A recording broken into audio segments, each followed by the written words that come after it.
And here it is. We go again. Roll up, ladies and gentlemen. One man went to mow. Here it is. We go again. Here I am again. Hope you're there with me. The session has commenced and your company is required. That thing that happens twice a day. The first installment happening round about now. So if you are available, avail yourself of this session. All matters Nigeria related. This is what we discuss here. So the usual protocol, if you are new to this space, then welcome. It's an open microphone session, this format. And the open microphone is the hyperlink that says StreamYard. So if you click on this hyperlink, which I'm going to post in the comment section again, if you click on here, then you'll be led onto the screen and I will engage you in a conversation around the talking points. So that hyperlink that says StreamYard, that's an optional click. But what is mandatory is that you must click on the like and subscribe button because that helps us to grow on the YouTube algorithm. So do all the clickings, the like button mandatory, the subscribe button if you're not already subscribed, that is mandatory too. And then the hyperlink that says StreamYard, that is discretionary. So you click on that at your discretion if you want to come and join me on the screens to talk about the talking points that I'm about to present. One man went to mow, the eagle has landed. Another Savior, holy, holy, holy, holy, Adimebujuku. Another Savior, holy, holy, holy, holy, Adimebujuku. Well, this is Mobien. This is dedicated to the gallant heroes of the Nigerian Biafra War and IPO families all over the world. I remember the Nigerian Biafran War, in the thickness of the Biafra genocide. Hey, one man revived the vanishing hope to life. Let the great Biafran army to fight, and they were singing out, holy, holy,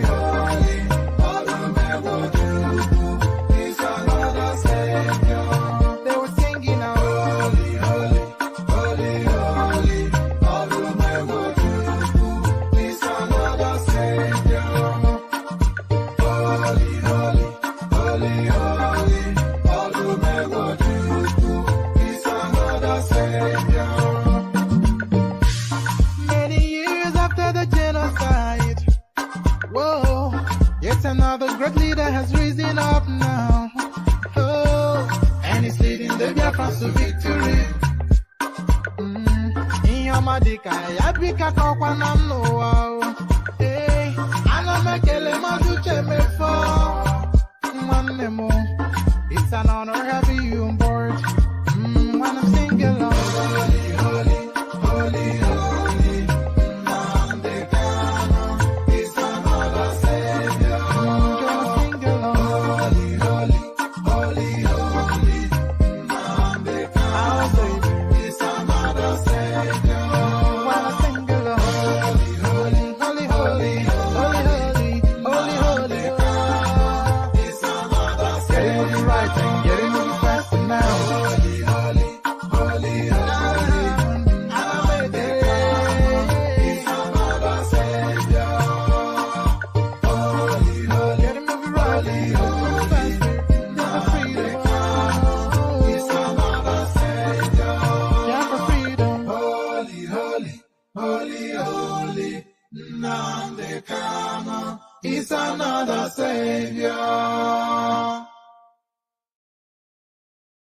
Another Savior, Holy, holy, holy, holy, Adimebujuku. Another Savior, holy, holy, holy, holy, Adimebujuku. Well, this is Mobien. This is dedicated to the gallant heroes of the Nigerian Biafra War and IPO families all over the world. I remember the Nigerian Biafran War, in the thickness of the Biafra genocide. Hey, one man revived the vanishing hope to life. Let the great Biafran army to fight. And they were singing out, holy, holy, holy, holy, Olumegojuku is another Savior. They were singing out, holy, holy, holy, holy, Olumegojuku is another Savior. Holy, holy, holy, holy, Olumegojuku is another Savior. Many years after the genocide, whoa, yet another great leader has risen up now. Oh, and he's leading the Biafrans to victory. Inyamadika, Yabika Kokwanam Noah. Hey, Anamekele Mazuche Mefo. And there it is right there, the farmyard singers from the eastern part of Nigeria. The farmyard singers from the eastern part of Nigeria, holy, holy, holy, holy, as guys, I bring you this. Nnpp, SDP, or Labour Party, Peter Obi fixes dates to join mega coalition / party to oust APC PDP. So they seek him here, they seek him there, they seek him here, they seek him there, the Scarlet Pimpernel. So Peter Obi now somewhat the Scarlet Pimpernel. Everybody is seeking him, but where does he go? Or does he even pull all of them together to form a third force mega space? This is all in discussion and in permutation.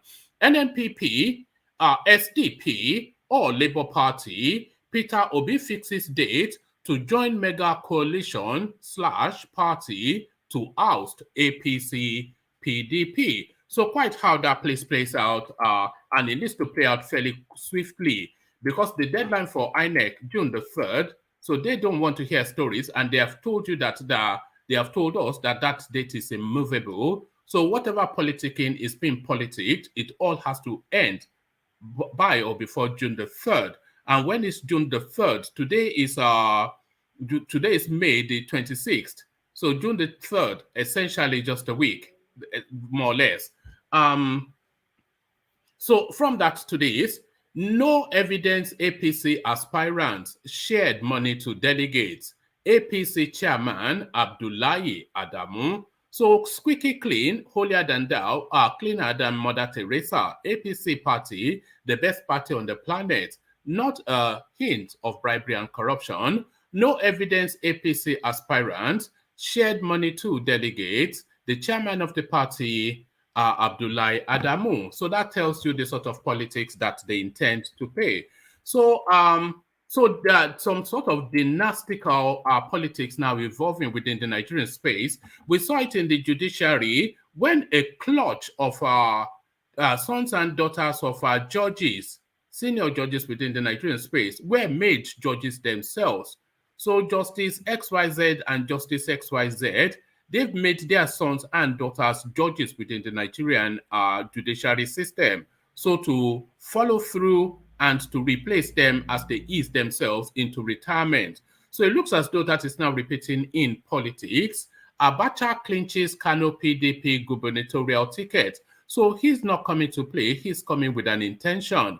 That family name, of course, this is what we were asking of Kola Abiola, that why didn't they participate earlier enough and more potently enough in politics?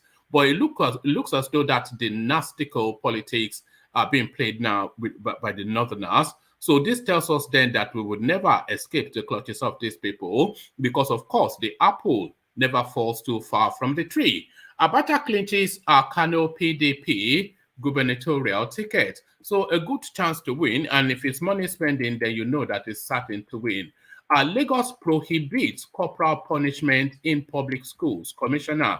So enough is enough. We've seen just in alarm and aghast countless stories are beaten to a pulp a 3-year-old, a 2-year-old child, because a 2-year-old child is not able to recite the alphabet, and somebody that purports to be that girl's teacher or boy's teacher beats this child to the point that the bodies are pulped up and scarred. This is the educational system that they have in Nigeria. Enough is enough, says Lagos State. Lagos prohibits corporal punishment in public schools, the commissioner takes charge. So the commissioner takes charge as this lady claps back. Stella ODUAH reacts to claim of not completing. Stella ODUAH reacts to claim of not completing her service year, shares photos of her NYSC uniform and a letter from NEC confirming she did her NYC. So,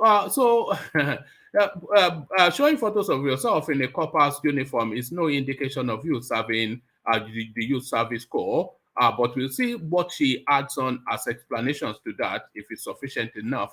But if the NYSC themselves are saying that you did not complete, I think that is proof positive, and that's somewhat categorical. So I don't think a photo of you wearing a corporal uniform counters that. So from that to this, and this is the last readout. APC ticket, again, Jonathan meets ADAMU as parties set for presidential primaries. So Jonathan has his form. He's transferred himself to the PDP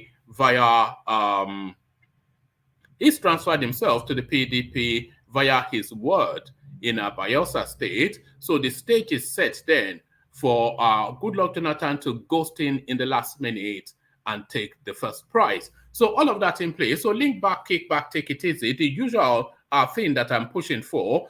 Click on the like button if you have not already done that, because that really pushes us on the YouTube algorithm, and we're seeing the results of it. So we're pushing it hard to encourage you to push on the to click on the like button. Click on the subscribe button as well. And if you want to come join me on the screen, there's nobody lined up so far. So if you want to come join me on the screen, then click on this hyperlink that says StreamYard. If you click on this hyperlink that says StreamYard, you'll be held in a studio space, and as soon as I finish reading out the talking points, I'll let you onto the screen and engage you in a conversation around the talking points. It's an open microphone format. Everybody welcome. It's just really, nobody is scheduled or lined up. Nobody is called or emailed or text to come and appear. It's essentially anybody that clicks on that link. So you hear and see the same names, and you think that they're a stable of panelists. No, they're not a stable of panelists. They're just clicking on that hyperlink and appearing. So they just make the decision to click because they want to come and share thoughts. So it is an open microphone session. The only person that you sadly have to see is me, because I have to, open the space. But outside of that, it's just first come, first serve. So if you're inclined to come join on the screen, then click on the hyperlink. That is discretionary. The like and subscribe button mandatory. As you set about the clickings though, let me provide you with a little bit of liquid refreshment, liquid nourishment. Your calabash to be ready as I bring you the care, guys. Only water, where they see my water. Oh yes, you go me water. Only water, where they see my Hapa oh naido.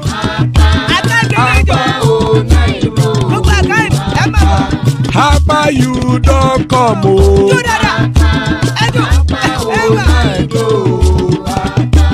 Hapa oh naido.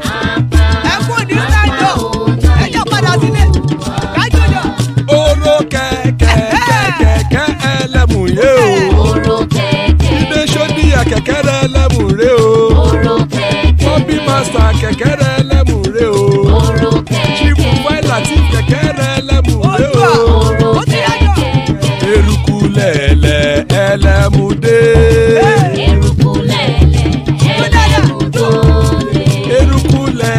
Ẹgbẹ́ ẹlẹ́mu dòdò jàre o. Eruku lẹ̀lẹ̀ Ghana ti dé ẹgbẹ́ bọ́dì o. Ọmọ ẹlẹ́yẹ ẹyẹ o ó dìlé o. Odúyẹ̀lá ẹyẹ o ó dìlé o. Petrosonama ẹyẹ o ó dìlé o. Petrosodunke ẹyẹ rẹ̀ ó dìlé o. Ẹlẹ́kọ̀ọ́ ọ̀run mú ìní o.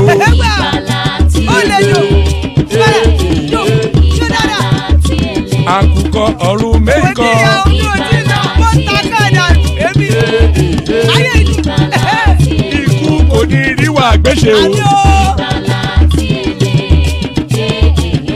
ìgbàlà tí èlé. And there it is right there. Ikuku Niru Agbeshe, may death have nothing to do with us. The first and foremost, most important prayer on this planet. May death have nothing to do with us first, and everything after that, you battle it out. May death have nothing to do with us. As guys, I bring you this. Nnpp, SDP, or Labour Party, Peter Obi fixes date to join mega coalition / party to oust APC PDP. Former Anambra State Governor and presidential aspirant Peter Obi will in the next 24 hours announce his new political party. Recall that Obi had on Wednesday tendered his resignation letter to the national chairman of the People's Democratic Party PDP, Senator Iochia Ayu.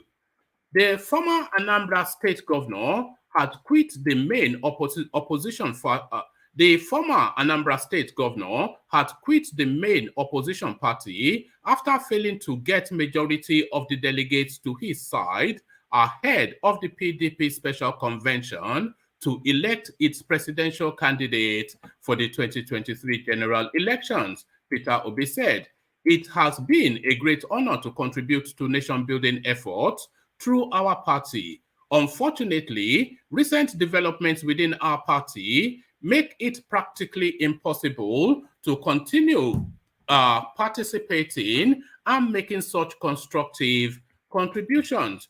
Our national challenges are deep-seated and require that we each make profound sacrifices towards reducing our country's problems. My commitment to rescuing Nigeria remains firm, even if the route, or the route, if you're American, but it's called route really, not route, but even if the route differs."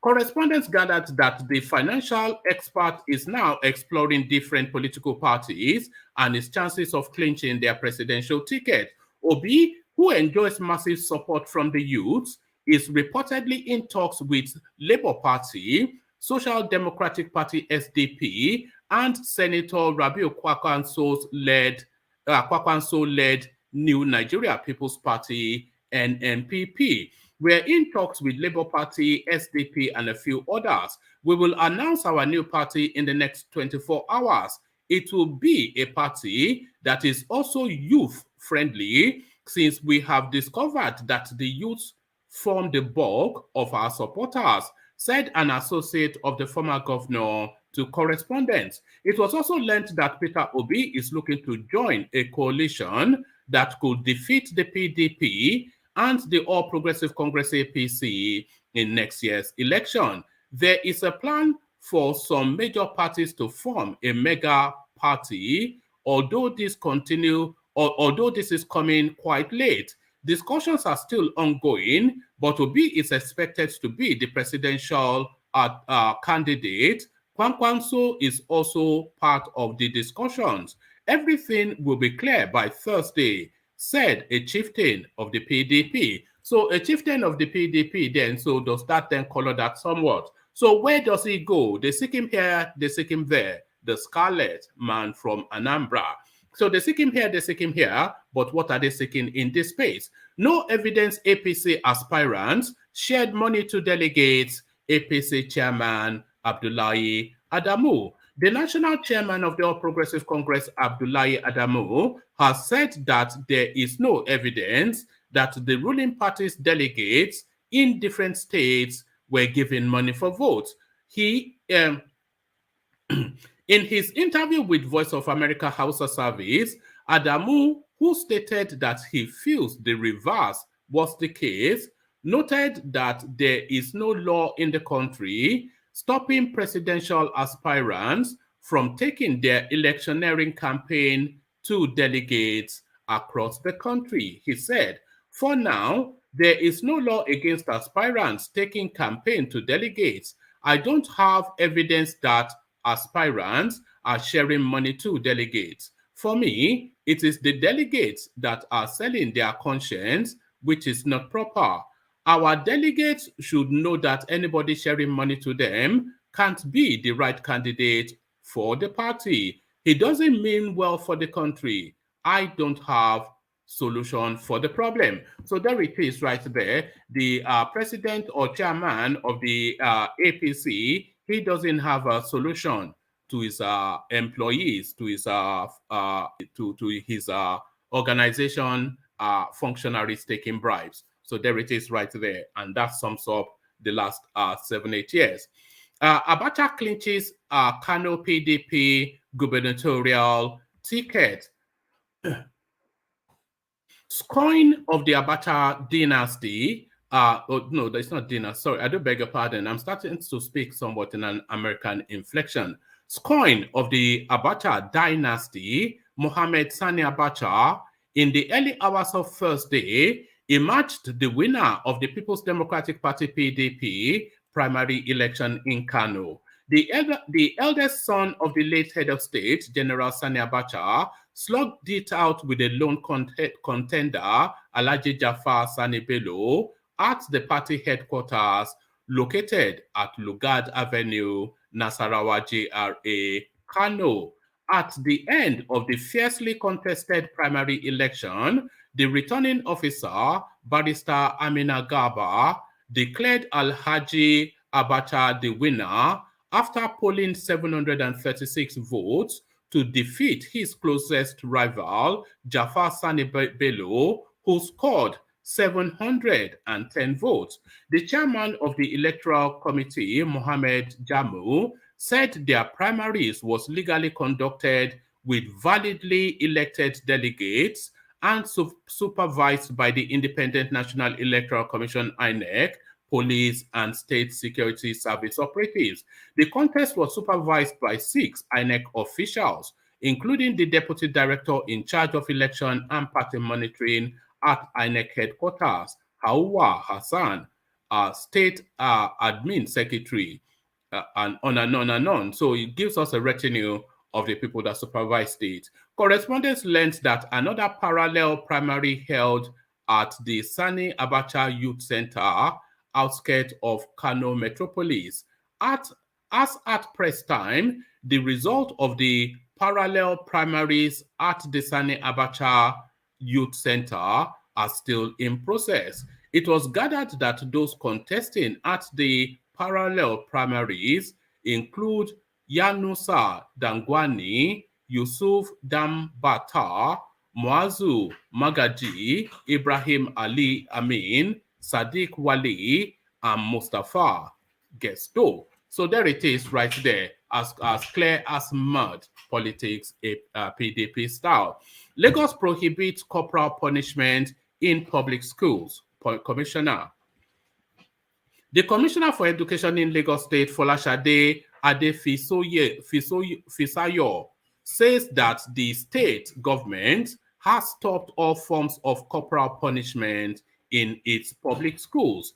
Mrs. Adefisayo, represented by Adumasi Bosede, a director in the ministry, said this at the Scientific Conference of Association of Resident Doctors, Federal Neuropsychiatric Hospital, Yaba, on Wednesday. She explained that this was to avert incidents where corporal punishment was meted out to students and resulted in the death of the child or student involved. To avert such ugly incidents, including other negative effects of corporal punishment, there is a policy in Lagos State prohibiting teachers from inflicting corporal punishment on students and pupils in schools.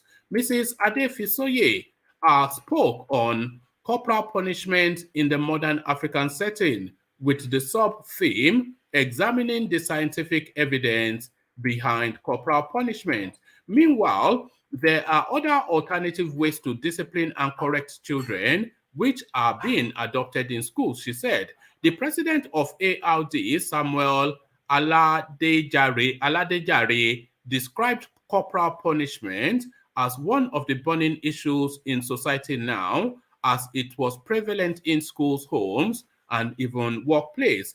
Mr. Aladejare said that there was the need to urgently address the issue to put an end to all forms of corporal punishment in society. So children are not horses and they are not slaves sent to you to be beaten, to injury. I don't know why this still subsists within the Nigerian schooling system. And I don't know, you couldn't flog me as an adult, so why would you flog a child? How does flogging that child teach that child the difference between right and wrong? It's just barbarism, isn't it? But then, of course, we are barbarians in Nigeria. We are barbarians. This is this northern influence that still now that sits within our psyche. Stella ODUAH reacts to claim of not completing her service year, shares photos of her in NYSC uniform and a letter from NECA confirming she did NYSC. So there it is. This is a story that we touched on yesterday. Former Minister of Aviation and Senator representing Anambra North, Stella ODUAH, has reacted to claims of not completing her service year. It was reported earlier that this was conveyed in a letter that purportedly served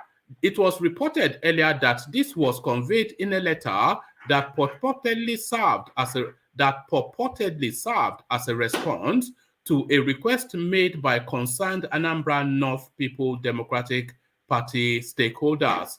The group had asked the service to validate the senator's claim of losing her NYSC certificate. The report also claimed that the Director General of the service, in response to the request, said though ODUAH was mobilized for national service in 1982/83 service year and was deployed to Lagos State, she absconded after the orientation and never completed the service. However, reacting to this, Stella ODUAH had in a photo of her NYSC uniform and a letter from NEC confirming. So let me take it again. However, reacting to this, Stella ODUAH had shared a photo of her in NYSC uniform and a letter from NECA confirming that she did her NYSC. In a statement released by her media aide, it was stated that she served meritoriously at NECA in 1982, as can be confirmed from this letter dated the 11th of January 2017, clarification for the Nigeria Employers Consultative Association, personally signed by the Director General Oshinowo. ODUAH, who accused her opponents of resorting to circulating a story which is completely at variance with the position of the agency where she did her primary assignment, said they will be giving NYSC some time to put out a disclaimer, as we firmly believe this letter to be fake. So there it is right there. She goes on to add a long-winded essay, which I'm not going to bore you with. But essentially, she's presenting certificates, a letter rather from the company that she served from, and photographs of her wearing NYSC uniform, the T-shirt and the khaki. That's proof then. But then, of course, the only proof really is your certificate of whatever from NYSC to say that you completed. APC ticket. So this is now the last readout, and then we come into the room to see who is there. So APC ticket. Again, Jonathan meets Adamu as parties set for presidential primaries. Ahead of the All Progressive Congress APC presidential primaries scheduled to hold on Sunday, former President Goodluck Jonathan has again met with the national chairman of the party, Abdullahi Adamu, in Abuja. Correspondents gathered that the meeting between Jonathan and Adamu took place at Jonathan's Abuja home last week, lasted for about 4 hours. A source who pleaded anonymity told correspondents that the photo of Maman Daura and Jonathan was taken at Jonathan's house. It was actually Maman Daura that went to visit Jonathan. Also, the APC national chairman visited Jonathan twice last week. He met Jonathan late in the evening and they spoke till about 1 a.m. The visit was for about 4 hours. Discussions are still ongoing, and that is why the APC is willing to allow Jonathan to face the screening, even though he didn't submit his form ahead of the deadline. Meanwhile, a chieftain of the party said Jonathan is not willing to contest for the APC presidential ticket alongside members like Bola Tinubu, Ahmed Lawan, Yemi Osinbajo, Rotimi Amechi, and others. He said the former president will only join the race if he's assured of emerging the consensus candidate of the party. Jonathan is a newcomer in the APC. He has no delegates of his own. You don't expect him to be contesting openly against Bola Tinubu, Yemi Osinbajo, and others. He will be setting himself up for defeat if he does that, he said. So Jonathan's still very much in play, as the politics still as convoluted as it ever was, even though now we are at the tail end of it. So to the room, Magnus, I see you. World Peace, I see you. And Xero, I see you. So good to have you all, gentlemen. Okay, let me go to you. Please go to Magnus. No, don't tell me what to do. Just mute yourself, please. I'm going to let this guy go, man. It's always I do beg your pardon, but let me come to you, Magnus. So good to have you, Magnus. So the talking point. Let me start you off with where I just landed. Good luck, Jonathan. He's still in permutation. What are you making of this? We are today is the 26th of May. The PDP primaries is on the 29th to the 30th. Good luck, Jonathan has bought a form but has not submitted it. But still, he continues to go around in the shadows trying to orchestrate. What are you making then of this Good luck, Jonathan moves? Yeah, thank you very much for having me on your show. First and foremost, good luck, Jonathan. I am a diehard good luck, Jonathan. Diehard. When I mean diehard good luck, Jonathan. But recent events are beginning to show that perhaps I may have misplaced my loyalty all along. Because it doesn't really necessarily need to take somebody with high intelligence to see why APC are so keen on bringing good luck Jonathan back to APC. Now, this is a party who not back to APC, not back to APC. It was never there before, but carry on. Yes, okay. This was a party who didn't spare all the antics to make sure that they rubbish good luck Jonathan while he was president. In fact, the fact that the people believe that good luck clueless today was all because of the communication power of APC. The fact that people believe that during good luck Jonathan, all manners of looting and everything was taking place was because of the APC propaganda machinery. Now, the same people who felt good luck Jonathan was mismanaging the country, was allowing insecurity to abound itself, are the very people now asking the same man they say was clueless to come and lead APC. That means they are willing to go for a clueless man to become the party flag bearer. The whole thing is this. To me, this whole idea of wooing Jonathan is not because they suddenly realize that Goodluck is a fantastic president or he has something to offer. It's just a ploy because APC, which to me I believe is a northern party, even though there are some Southwest people who believe that APC still belongs to them. But to me, I believe APC has been totally taken over by the Northern cabal. So they don't want power to leave the North. And APC is the vehicle that is used to translate the Northern agenda. So they can only sacrifice as long as 4 years. And from the way Nigeria is right now, I do not think that 4 years will be enough for anybody to make any meaningful input, because the APC I hope I'm free to be very blunt, because I don't speak freely. The only thing we object to is foul language, and I know that. No. I don't do that. Because one thing I don't do is that I don't like playing to the gallery. I actually don't like playing to the gallery. Speak freely. Now, when Buhari came using all the antics of crying and the only objective that Buhari came to do, which I believe he has succeeded above 100%, was to reposition the Northern Cabal to become the managers and the instrument of the Nigerian state. So I am still looking for that. Who is going to succeed President? Who is going to succeed Buhari?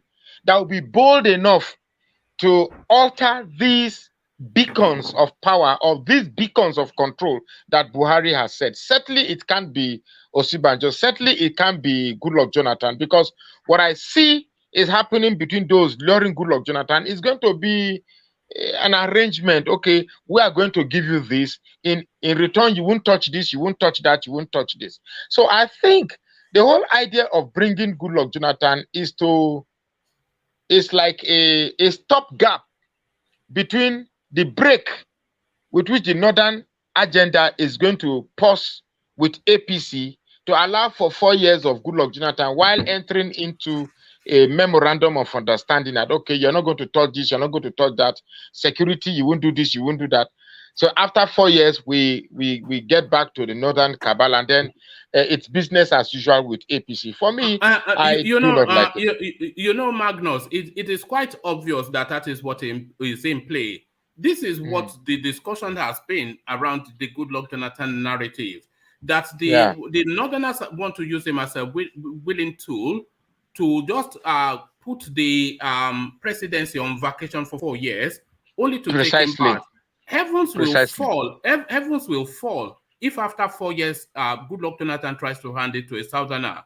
They will take it back from him, and they will keep it for another 8 years and look to keep it in perpetuity. So he has a 4-year window. And by the way, if they give it to him, they will frustrate his administration. They know he's weak. Not achieve anything. So they won't achieve anything. They will beat him up in the same way that they beat him up for 6 years. So they will still be there. They will put their feet on his neck. We all know all this. Let me add this. Hold on. Okay. Can you hold on? So we know all this. So if we know all this, then Goodluck Jonathan must know this as well. So why is he allowing himself to be used in this way is what I was coming to. Yeah, Magnus. Yeah, I will tell you that. You see, in case maybe you do not know me, I have spent 55 years now in the North. A good whopping 55 years. So that's enough for me to know the political psychology of the North. You see, one of the mistakes that we do in the South is we try to, because from us in the South who are educated, who have attended higher institutions and probably are exposed to civilized countries or civilized societies across the world, we tend to believe that a Northern man who has gone to school and have attained all the intellectual underpinnings of a tertiary institution should behave rationally.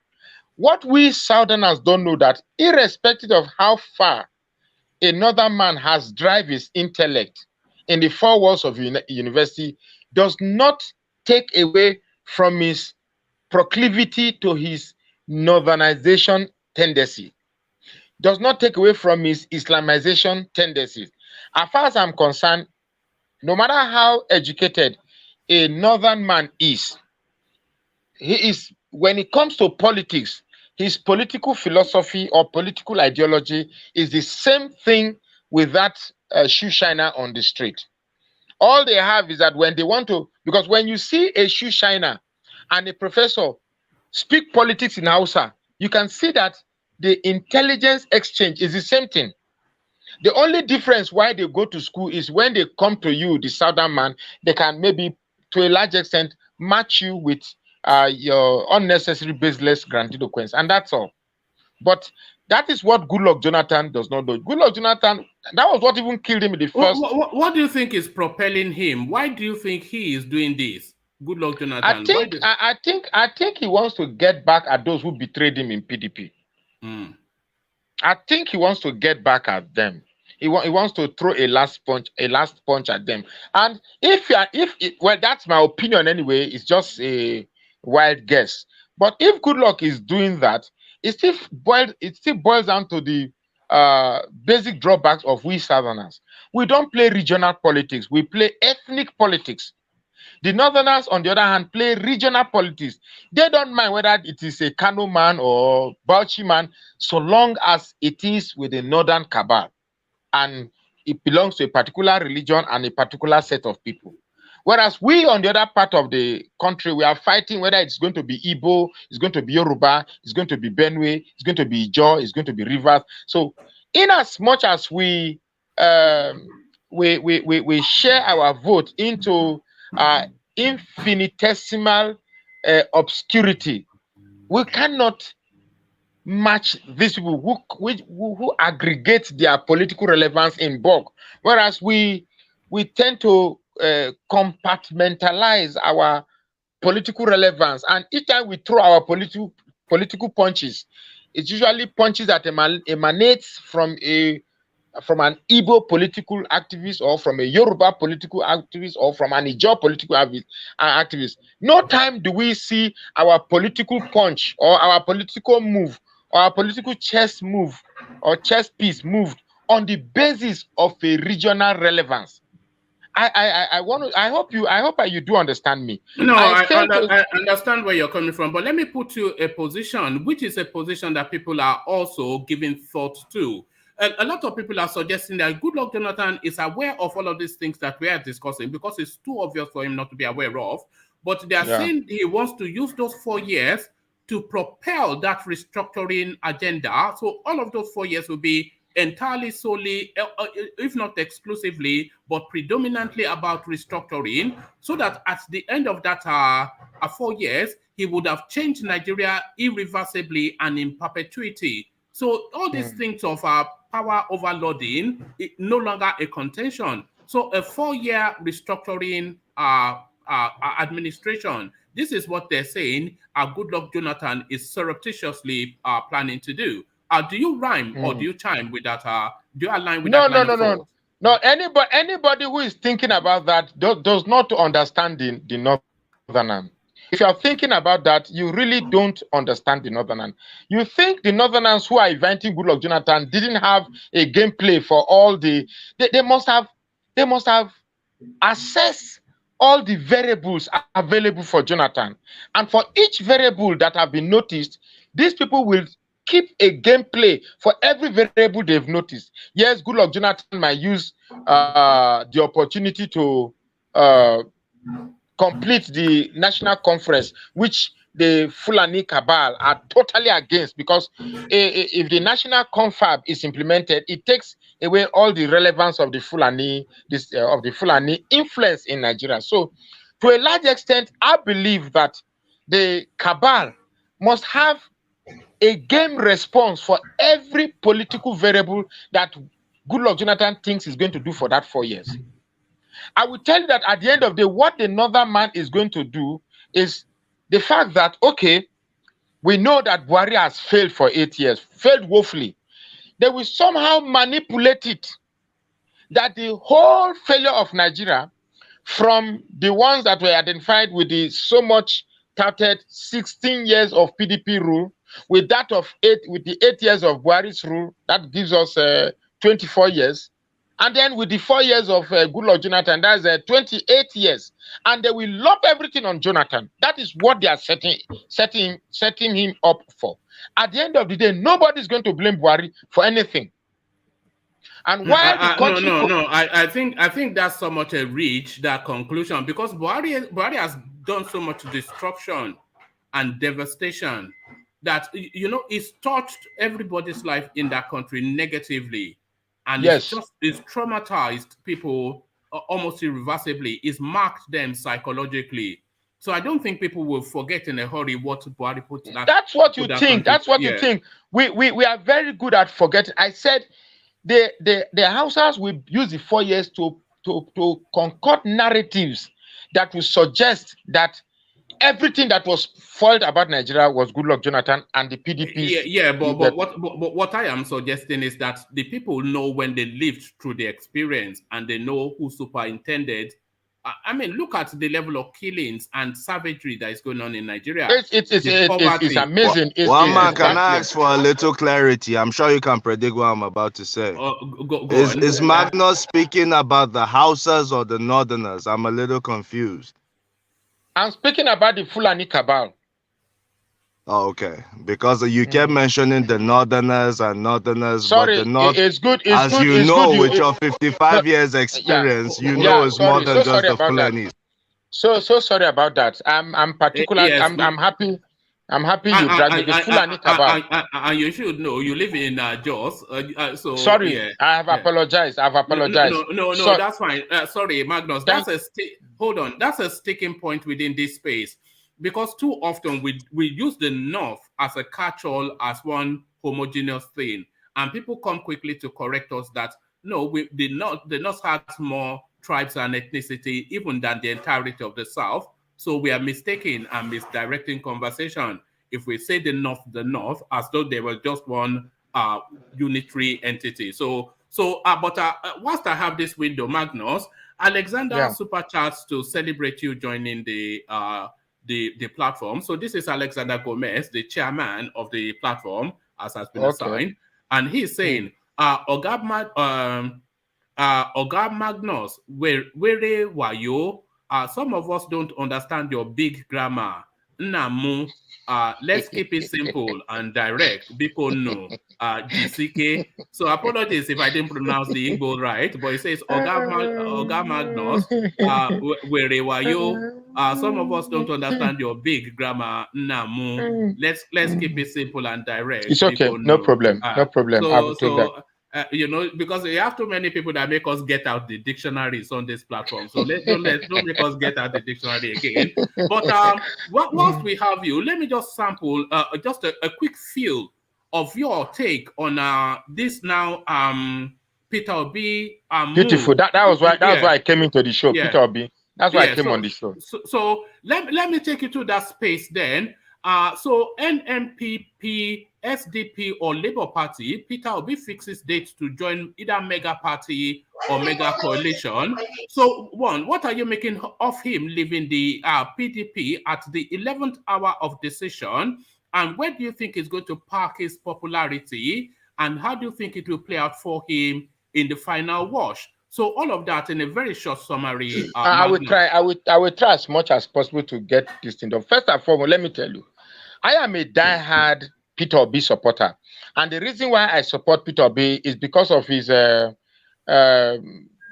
economic output on different forums that he has been called to speak, and every contribution he has made based on his anticipated inputs on the Nigerian challenges has been spot on.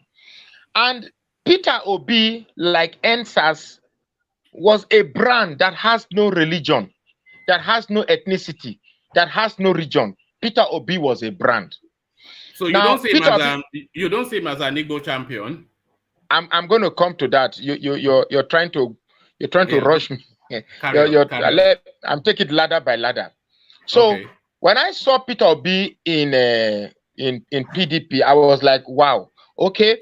Now you have been able to sell yourself to everybody across the social media space. Everybody's Peter Obi, Peter Obi. But what he wasn't doing was trying to endear himself into the system or the machinery that drives the party. Perhaps Peter Obi thought just because you are already enjoying the popularity of your talk shows on your social media pages and other platforms that you have expressed yourself, that would be enough to now convince delegates to automatically choose him. That is a very wrong political strategy. And I was even more offended when he said, I heard it, it's not them say, when he said that he is not desperate.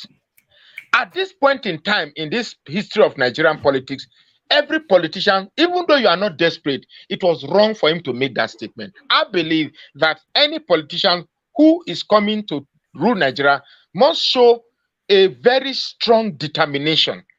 People can call it desperation or anything, but it's a willingness, it's a drive. So you qualified being enthusiastic to become the leader of Nigeria as being desperate. So when you tell people that you are not that desperate, that means you are telling people who are ready to give an arm, people are ready to give a neck, to say, well, you might give an arm, at the end of the day, you'll be dropped, you'll be disappointed. Well, talking about moving away from PDP was, to me, characterizes a non-fighter. Perhaps you're looking for a place where they will just hand over this thing to you on a platter of gold. I don't subscribe to that. Politics does not work that way. Now, one of the things that I felt Peter Obi didn't realize is perhaps the same thing I've seen most of my Igbo bro. Well, I don't want to talk about Igbo and this thing because Igbos have a way of being sensitive when you call their name. But we've noticed that here, but carry on, yes. Yeah, you see, there are two fundamental. So hold on. You start the accused and you are doing exactly that. Look at it. Who will not be sensitive when you bring them down? If you want to talk, you speak objectively. No, I'm not trying to bring you down, but I just said when you mention Igbo people. Okay, now let me drop my point. Hold on, Magnus. Exiro is an Igbo man. You said as soon as you go to the Igbo space, there's a somewhat of a sensitivity, and almost predictably, he latches onto that to act in the manner that you've just said. So there it is. No. My God. Okay, let the guy be now. Let him be now. Let it ride. You are breaking my train. You are breaking my train of thought. You are breaking my train of thought. All right, back to you, Magnus. Okay. Now you see, there are two fundamental bases of politics that every Igbo man should understand. Three, if I may say, or 2.5, if I may say. One, politics, the strategy that drives political success is not the same strategy that drives business or commercial success. In a commercial success, in a commercially driven success, maybe you have to convince people by creating an image that this product is good for you. You come and buy it. So you convince the person by setting product misdirection, therefore creating a goodwill, and then people come and buy. In politics, it's different. Politics, you must understand that politics is a dirty game. It is not unique to Nigeria. It is not unique to US. It is not unique to anywhere they are practicing democracy. It is a dirty game, but you must apply the 10th commandment. And the 10th commandment is, thou shalt not get caught. So whatever you do and you emerge successful, just like in the case of Yaradua, it's okay. That's politics. And then in politics, again, you must understand that politics is a game of numbers. Politics is not a game of the population of the Igbos, or the population of the Yorubas, or the population of Ijo. Politics is a game of increasing your numbers by alliances. So nobody will come and offer you a presidential ticket, even though I know that if PDP had brought out Peter Obi, they will definitely win. They will floor. In fact, the hope everywhere will go agog. Now, why Peter Obi left PDP, we still don't know. And I will not make assumption. Now, I heard that he is purportedly leaving PDP to form Nnpp, right? Now, here is what I think on this. To join. And I'm also believing he's going to join Nnpp on the basis that they will hand over the presidential flag bearer, the party presidential ticket to him. Now, will he also leave Nnpp when he finds out that they don't give it to him? You see, the problem with we Southerners, when I say Southerners, I mean the entirety of the South. I don't believe in Southeast, South, Southwest. I believe in South and Northwest. The problem with all Southerners is always believing that these Northerners are not good at this game. They are, just as we believe that we are 100 years ahead of them in education, that is how they are ahead of us 100 years in politics.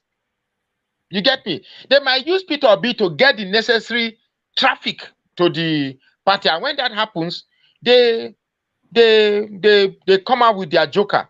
So Peter Obi, to me, leaving the idea that Peter Obi left PDP because they are using money to buy vote. They are using money to buy vote. Look, let me tell you, When he was there, you didn't see anything wrong with PDP. Suddenly he left. You now saw everything wrong with PDP. You should have made all these cries about everything wrong with PDP while he was there, not when he now left. Let me tell you the truth.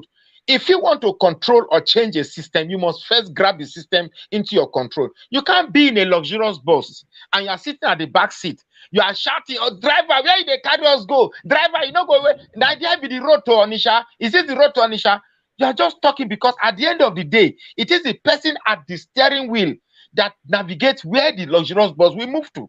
So I keep telling people that, look, you can cry all you want to cry about the lapses in Nigeria. You must first strive to get that wheel of control. So if it means to buy vote, to do this, to do that, play in the system, play in the mud. When you are now in control, then change it. Do you think the Peter Obi move, how would you categorize it? A political masterstroke or an act of naivety? Has it been politically naive somewhat? Or is this masterful politics? He is not. No, I don't think Peter Obi is politically naive. It is a wrong self-assessment. I think his decision was informed by an over-bloated self-assessment. One thing you should know that the social media does not determine who emerges the party's presidential flag bearer. Yes, he may have seen that he has earned very large social media support and very large street support. But at the end of the day, these people you see shouting your praises, they might be relevant during the real election, but they are not relevant during your party primaries. So right now, the person you should be appealing to are the delegates. So if they say they are playing politics of money, who told you that APC, they are not playing it dirty? APC is equally playing it dirty. Before, when PDP was in charge of Nigeria and they formed the mega party, which we now know as APC today, they pretended they are going to bring all the good things and all the good approaches to governance. Today, APC has by far surpassed PDP in all ramifications of evil and devilishness. So what makes you think that Nnpp today, when they eventually arise, they all these thieves that you see in APC, they will all flush there and still mess the whole thing up. I love Peter Obi. Believe me, I love him like crazy. I love a man of principle. I love his principle. I love his economic ingenuity. I love his foresight. I like the fact that he is desperate to see Nigeria work. That's beautiful. You understand me?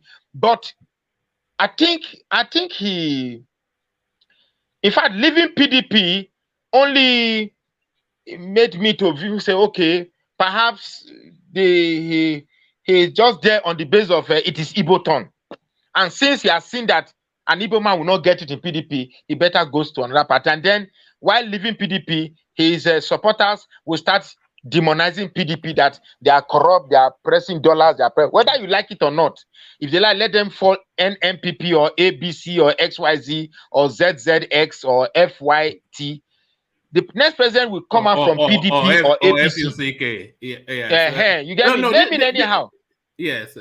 So to me, Peter Obi going to join NNPC it's only to the benefit of the North, because at the end of the day, the whole of the South to East will follow Peter Obi and dump their vote in a place where it will not work. Thereby taking essential. Let me give you a scenario now. Let's say Wike emerges as PDP flag bearer, and one of those Northerners come as APC. I can tell you that a Southern man for the first time will win the election clear, but the Igbos, based on the Igbo vote, based on the fact that they were not allowed to be produce the presidential flag bearer, we take that vote of animosity and crush whatever chances the South have to produce the next president. You see, in as much as we keep playing this ethnic votes or ethnic politics or proclivity to ethnic bias, we will keep crying, they are marginalizing the Igbos, the Yorubas are going, this. And the funny thing is that we will not go. We'll be here crying. In the next 10 years, we'll still be, this Biafra, we're talking about Biafra in 10 years' time. ODUAH, we'll be talking about ODUAH in the next 20 years. We are not going nowhere. The problem of Nigeria is leadership. And we are getting wrong leadership because the electorate are not properly informed that power actually belongs to them. But when it comes to the point whereby every electorate will understand that power belongs to them, that is when they buy up this realization with money. In my own locality here, I've seen situation where people actually sold their vote for 200 naira. 200 naira. 200 naira no buy me my brand of beer. One bottle of beer, one bottle of Guinness Stout. You no buy them. And yet somebody is going to take a decision that will affect him for the next 4 years on account of 200 naira. So our electorate... Magnus, do you think civics should be introduced to the Nigerian space? Do you think very well? Yeah, because like you said, one of the biggest problems that we have is a lack of understanding of the potency of that appellation a Nigerian citizen. I don't think the Nigerian citizens understand the power of their citizenship enough, or even know that they are citizens. Let me quickly answer this. Let me quickly. I told you I spent. Make it short so that I will make it short. I'll make it short. Now you see, the northern cabal will never allow a proper understanding of the strength of the power of the people. They say democracy is a system of government for the people, by the people, and of the people, right? So at the end of the day, you find out it's people, people, people. So the people are actually the ones governing the country.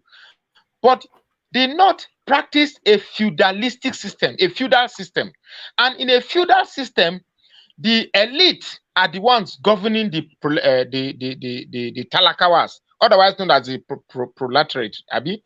Now, why the North will never allow civic education is because if you allow civic education and begin to educate the talakawas of the North that we actually own these elites, that will be the end of the elite in the North. So, and the North will never like it. The North will never condone it. So it's just so unfortunate that this is the Nigeria we have today. We are two regions of different values, water and oil, being forced to live together. But I'm not saying that it's impossible for us to live together. Whereas one side of the country has this emboldenment to always cash in on the weakness of the South. The South, on the other hand, doesn't have this aggregate quality. Does not have this idea of aggregating their political interests into one punch. Instead, you find people fighting individual interests. Do you think that is as a result of that chasm that exists between the Yorubas and the Igbos? Do you think if the Yorubas and the Igbos, if they learn to synergize, they will take Nigeria easily? It's simple. That is the problem you have. That is, if it is possible, the solution of Nigeria do you think it's possible, though? It's very possible. It's very possible from the side of the Yorubas. It's very possible from the side of the Yorubas, but not possible from the side of the Igbos. This my man go talk now. because and I'll tell you why I say so. Yes. I'll tell you why I say so. The Igbos are by nature individualistic. Even within them, they don't have this ability of, okay, let's work together. It's always about, do you know me? I am Chief Maduka 1. The Ekwerepo are 1. So everybody's one, nobody is two. So that is why you see in the First Republic, when they gave them Senate president, you can see what happened. Because everybody wants to be one. They ended up having 5 Senate presidents in 4 years. So if we have a situation where you can talk to one person and one person talks to everybody, it will be easy to get the Igbos to work in synergy. The Igbos are not even synergized in whatever they do for themselves. Even in the Biafra struggle, they are not synergetic, if there's a word like that. You understand me? They don't synergize their approach to achieving anything. So bring it, not that they are disunited in themselves. They are not exactly disunited. You understand me? But in a situation whereby it is possible to allow non-state actors to begin to determine what happens in a state, for instance, in the Southeast now, people who are non-state actors can actually ask people to sit at home, and such a rule will be enforced and not coming from the administration of the state. That is terrible. That cannot happen in the Southwest. It cannot happen in Delta State. It cannot happen anywhere, only in the Southeast. So if we cannot have the Igbos to aggregate themselves, to form a unit. Because it's only when they form a unit so that if you pinpoint the arrowhead and say, okay, this is what you want the Igbos to do, and the arrowhead brings it down and everybody follows, Yoruba follows, then it is possible to integrate them. But you cannot integrate a people with a culture of kings with a people without a culture of king. It is difficult. It is impossible. So I think I stand corrected. I think the unity of the South rests more on the Igbos than the Yorubas. I beg to air my opinion. Thank you. All right, thank you, Magnus. So thank you, Magnus. A real good introduction to the platform. Is really a real delight to hear from you. So I'll go on from you, Magnus, to Black League. Because it's a very short session. We do 2 sessions, Magnus. We do one in the afternoon. Anytime you want me, you want me, so long as it is politics and you want it fire for fire, just call me, because are you Senator Adeleke? Fire for fire. Look at that. But if you want it raw, black and white, without me saying words, I'm your man. Undiluted opinions. All right, brilliant. Yeah. All right. Thank you, Magnus. So I'll go on from you to Black League. But before I go on from you to Black League, let me acknowledge the engineer who's looking rosier cheeked and spiky haired, cutting a Mohican. What is this Mohican that you're cutting now? Are you chasing this again? Are you chasing this again? Man. Everyone. Have you started chasing? Did Madame approve of this haircut? No, can you make a Black League picture more big as I can see? Because I'm scrolling through my phone. Oh yeah, please. hold on now. One man. Yeah, hold on. I saw whenever this our new man Magnus spoke anything about the Igbo. I saw how engineer was laughing. What happened now? Why always happen when they are lashing Igbo like this? Why you always? You sound like you don't act like one. One of the reasons why I'm laughing is I don't laugh anytime this guy lash Igbo, you just laugh. Why? No. It's good. I see someone that is telling the truth. Okay. No, X0, do you speak Yoruba? Do you understand Yoruba? Okay. So in Yoruba, they say one lole and no, hold on. To translate it in English, they say they are they call you a thief, and you are displaying the evidence of what they say you stole in your hand. The Magnus just told us that he didn't want to go to the Igbo space because they're too overly sensitive. And as soon as he said that, you say, "What do you mean? We are not overly sensitive." That's exactly the point he's making. But thank you. Let's go on to Black League. But before I go on to Black League, solid super chats to acknowledge Magnus. It says Magnus sounds like a northerner when he talks about politics. So I don't know if that is his accent or his output. But I think Magnus is based in the Middle Belt, if I'm not mistaken. And so you hear that in his tonality. Sorry, Magnus, did you say something? I muted you. I'm in Jos. I live in Jos, Plateau State, and I've been here for many years. Oh, just a very short answer to this. But what is it like in Jos? Because it's always been my ambition to live there. I can't live there anymore now because because of the barbarism that is going on. But what's it like there? Jos actually, Jos, we have about 92% Christians here.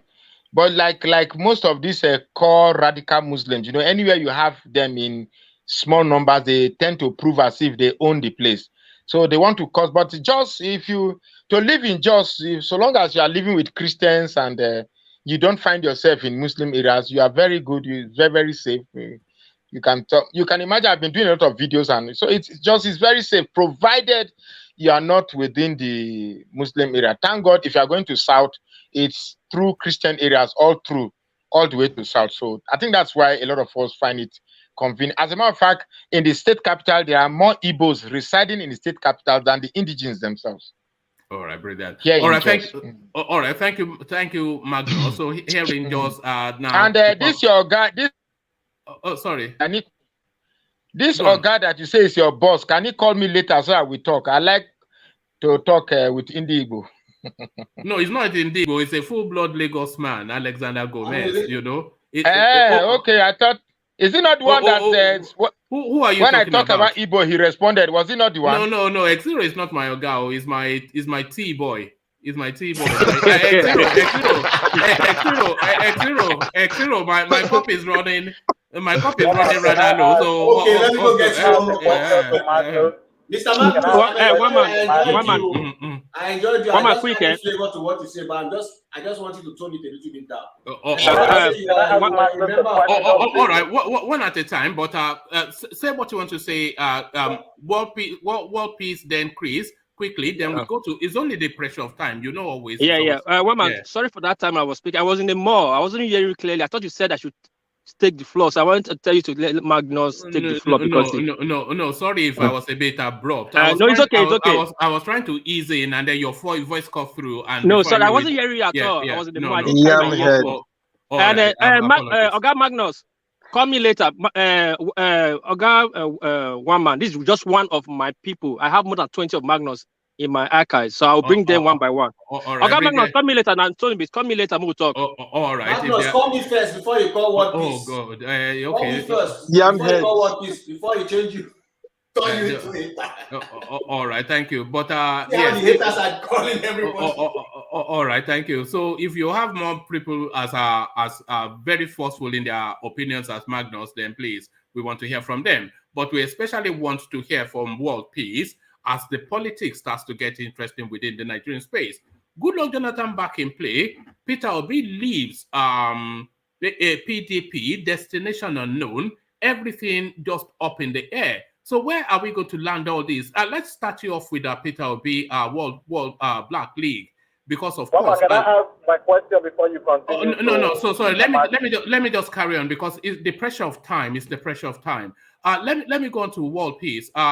Not World Peace, but Black League. So start us off with Peter Obi and your take on him leaving the PDP and destination unknown, and then Goodluck Jonathan still skulking the corridors of power, making shadowy moves. So all of that, Black League. Well, Peter Obi is a Nigerian politician. So no matter how refined he sounds, he's at best a Nigerian politician. And he has once again shown us why. I started following Peter Obi's political trajectory when he was in ABGA and General Ojukwu was still alive then. And I remember seeing Peter Obi right there sitting with Ojukwu, promising Ojukwu never to betray ABGA, never to betray Ojukwu's vision for Igbo, promising to stick to ABGA till the end. But before you knew it, he went to the PDP. So ever since then, I knew what type of stuff Peter Obi was made of. He is one of the most desperate politicians we have, but he has the ability to mask it and try to seclude himself like he's not like the other politicians we have in Nigeria. This is a man who has bought the PDP. He bought his presidential form for, I don't even remember how much PDP was selling it for, maybe 20, 30 million. He has campaigned all over the country. Only for him to, you know, he has read the writing on the wall. He knows he's not getting the ticket. He has come under heavy scrutiny for attending Atiku's declaration.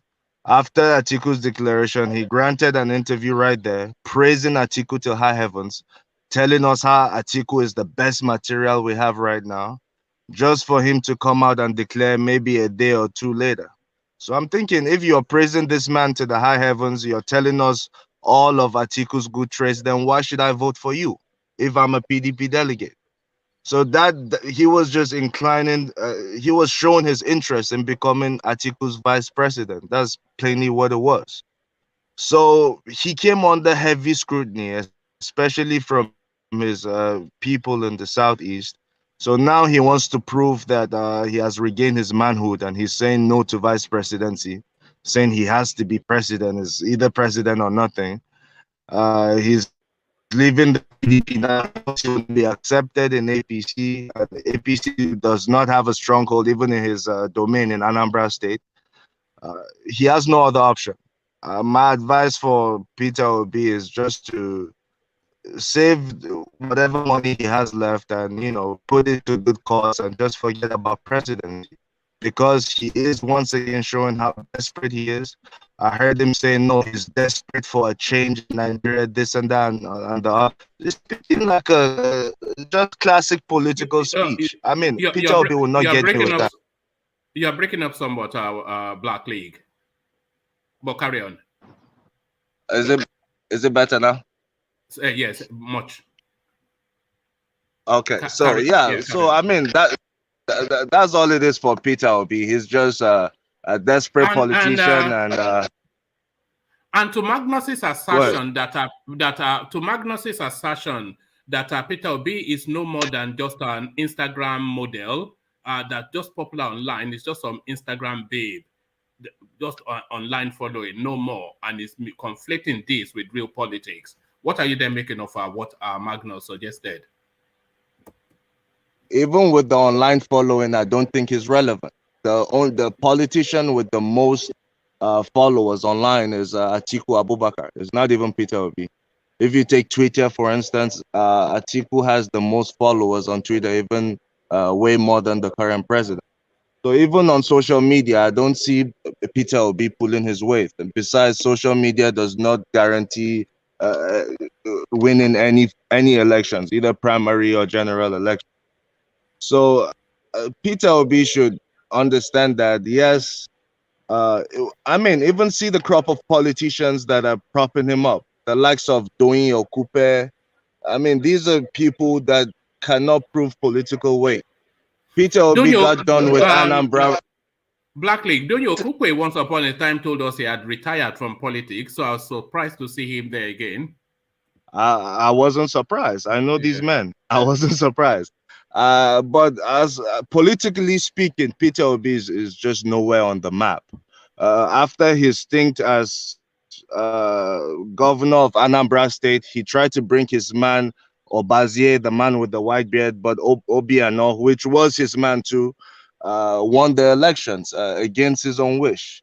And after Obiano, he still wanted to bring his own man, but it's a different ball game. What's the name of the central bank man? He's the one taking charge now. So it's Emefiele. No, the current governor of Anambra State. Oh yeah, carry on. Yeah. Yeah. So Soludo, Peter. Soludo, yes. Yeah. Yes. So I mean, Peter Obi cannot prove his worth even in his home state. I don't think he has anything to prove to Nigeria. Where do you think he's going to end up? And do you think that space will cede the presidency to him? So which party is he most likely to go to, and will they cede their tickets to him? I mean, whatever party he goes to now, he can get the presidential ticket. As long as it's not APC or PDP, is all inconsequential. Because I'm hearing talks of NNPP. I see NNPP as Kwankwaso's lab or test tube political party is how I see it. Kwankwaso is just trying his luck. He's as desperate as Peter Obi. I heard Magnus saying, oh, the Northerners will just deceive him in NNPP. No, it's Kwankwaso's party. It's not the Northern party. And yes, I do agree that Kwankwaso might just use him to get some appeal from the Southeast. And after that, they dump him. His other option might be SDP, but whatever, even if he does get the ticket of... Sorry, Black League, is SDP not reserving their slot for Tinubu? Because SDP, everybody is permutating is Tinubu's plan B. And also that NNPP space. If he goes there, who gets the lead and who gets the vice? Because the permutation is that an Obi lead and a Kwankwaso vice.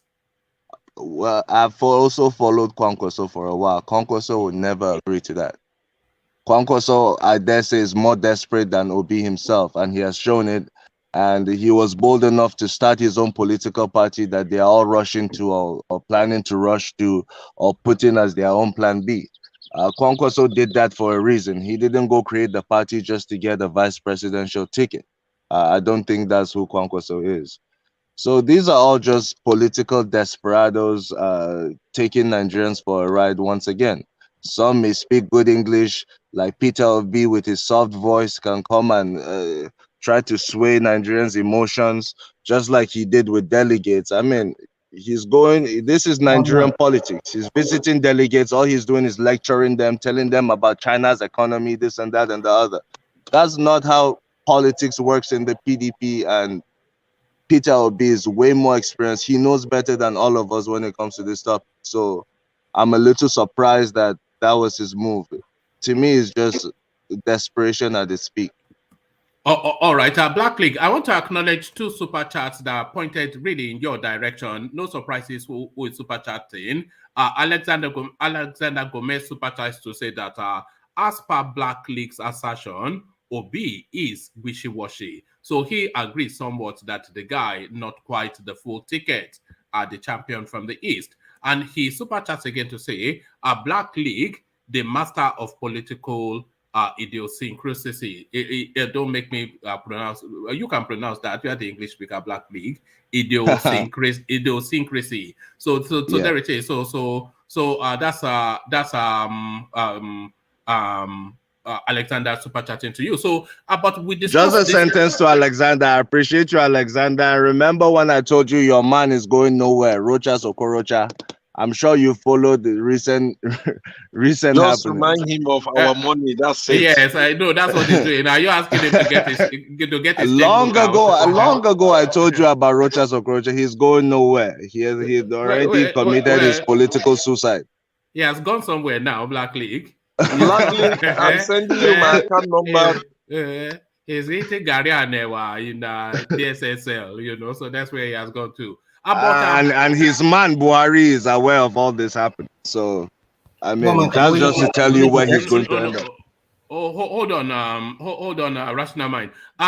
So Black League, we discussed this Peter B topic at length yesterday. No surprises. It was the only really story that was holding the headline. But in the course of that conversation, there were 2 questions that I put to people. So I'm going to put them to you now. Is Peter Obi's move, is it a masterful political move or an act of naivety? So that's the first question. And then the second question is, when it comes out in the wash in February 2023, what would you count as a success for Peter Obi? What would you count as reasonably acceptable, or what would be a categorical failure? So the move that he made, is it a masterful move or a move of naivety? And how would you consider success a moderate achievement or a failure for him? So to those questions are Black League. It's a complete failure. Peter Obi is not naive. I can give him that. He has been in politics long enough. So I don't think he's naive in any way, shape, or form.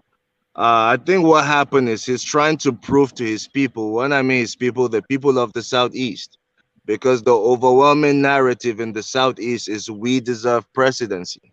He is one of the leaders of the Southeast. And it was somewhat injurious to the Southeast when he came out in full support of Atiku, even before he declared for presidency. I mean, this is a zone clamoring for presidency. The Northeast is also clamoring, but the way Nigerian identity politics works is you have to stand with your zone.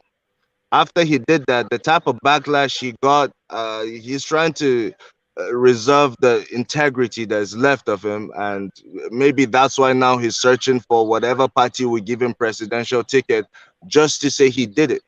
That's how I see it. He's looking for it just to say he did it. He knows it more than any of us knows that he is not going to win the presidential. He might win a presidential ticket, but he's not winning the general elections. He knows that. So there's some people still laboring the thought that he's going to be president. Those people, I don't think Peter Obi himself is naive. It's those people I can categorically tell you are politically naive. The people thinking that Peter Obi will clinch it. I mean, just go by his body language. As Alexander rightfully said, he's a wishy-washy politician. And such politicians don't get to the peak of their careers. I think he has gotten to where he will get to. That's governor of Anambra State. He should go support whoever in the Southeast is serious about presidency. Peter Obi is definitely not serious about presidency. Black League, I was saying in a previous conversation that had Peter Obi played it out in the PDP, the most he would have gotten is 4th. With Atiku taking the ticket, Wike and Saraki battling it out to come 2nd, and Peter Obi coming 4th. Only because it is only going to be money that plays out. I don't even think he would have come 4th, but he would have at least gotten a chance to maybe right of first refusal for the vice presidency ticket if Atiku had won, because he had already shown that he had already he had already shown his hands in the game of cards. He has shown how he's gonna play the game. He was with Atiku. He still is with Atiku, if not for the backlash he got from the Southeast. So, I mean, that would have been his best bet in coming close to Aso Rock is Aguda House, the house of the vice president. Because Atiku has this love for the Southeast. In the past, he had picked Senator Ben Obi to be his running mate. After Ben Obi, he had picked Peter Obi. So he has a thing with the Obis.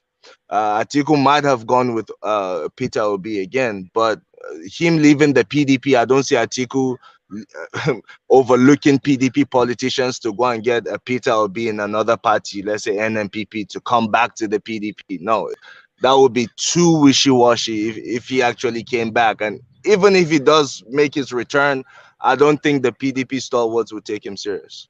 Do you think this opens the window now for that vice presidential slot to be a shoe-in for Wike? It does open up. Well, Wike is going for presidency. Yeah, he has said it repeatedly. He's not interested in vice presidency, but it's politics. I mean, it's all about dialogue and negotiation. If they negotiate right, he might end up taking the PDP vice presidential slot. But Wike is capable of giving Atiku an upset in the elections. I'd never sleep on Wike and his capacity to win elections. He has won elections repeatedly. He's very experienced. Out of all of them, he's the only one who has been a local government chairman before. None of them started that low in politics. So he has risen through the ranks. He has climbed the political ladder and he's inching to the top. So I don't sleep on Wike any day, anytime. He's capable of giving Atiku a run for his money. But it will be difficult for Atiku to lose the primary election. So yes, an Atiku Wike ticket may be possible. All right. Certainly not Peter Obi. I think we should rule Peter Obi. From now on, we can rule him out. Maybe in the future, if he builds his credibility back, then he might be a top contender. Do you not think this is his final window? Because how he plays this out now will mark him either good or bad. And once it's marked down, there is no, because the political space is so saturated that they're not going to hold a slot for him. So he has made a bold move now, but is it a foolish move or a clever move? Only the future will really tell us what move it is. But it cannot come back to the PDP, but it can really, because like somebody was saying, like Magnus was saying in his contribution, this is a guy that traverses the political spaces looking for where his ambitions will be fulfilled. No different from any other Nigerian politician. But if he moves away from the PDP, he will only ever be one of those satellite voices now that will be laboring that how Nigeria could have been better, how Nigeria should be better, but it doesn't have any power to effect any real meaningful impact. I mean, in politics, they say never. But for Peter Obi and 2023, we can comfortably rule him out. That's all I can say. And I'm reading comments, somebody saying, I predicted Tinubu would be consensus candidate, this and the other. Maybe there's another black league that comes on this show.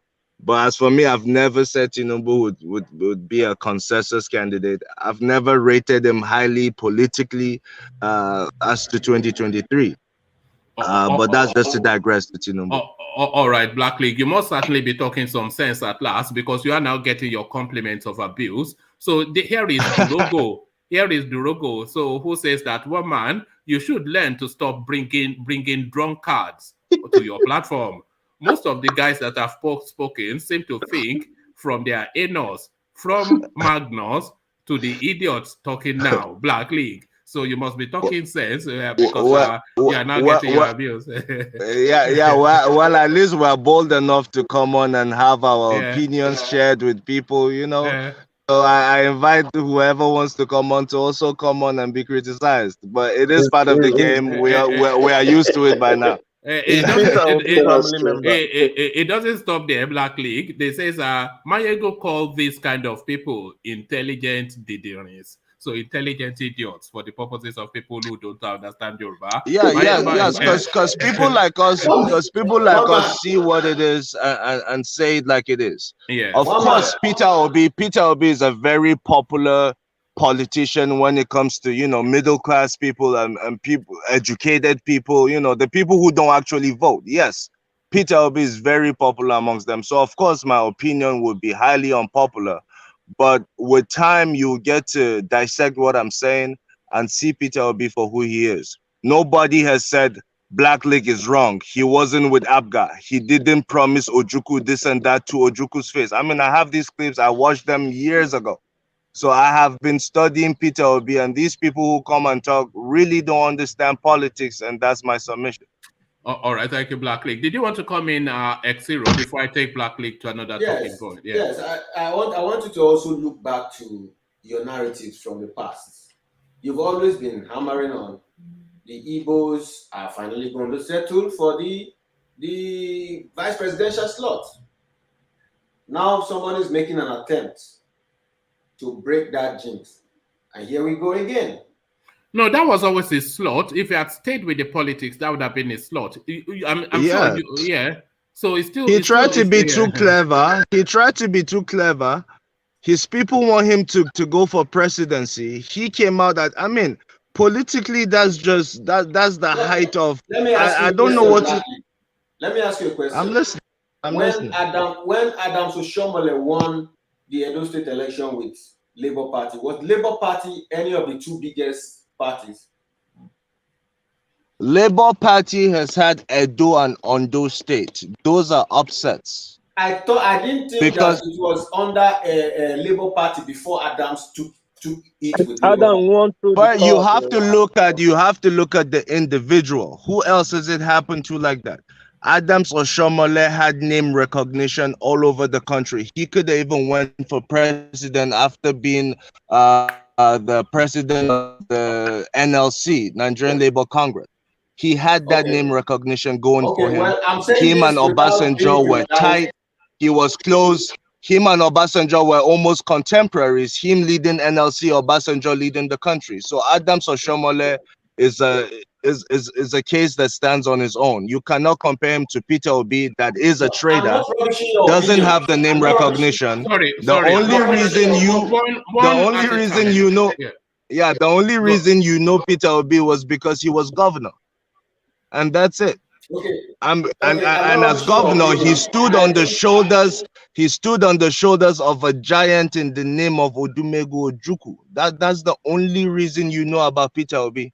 And after that, after Ojukwu left, what has been his relevance? He couldn't even maintain the party in his own state. He had to leave ABGA.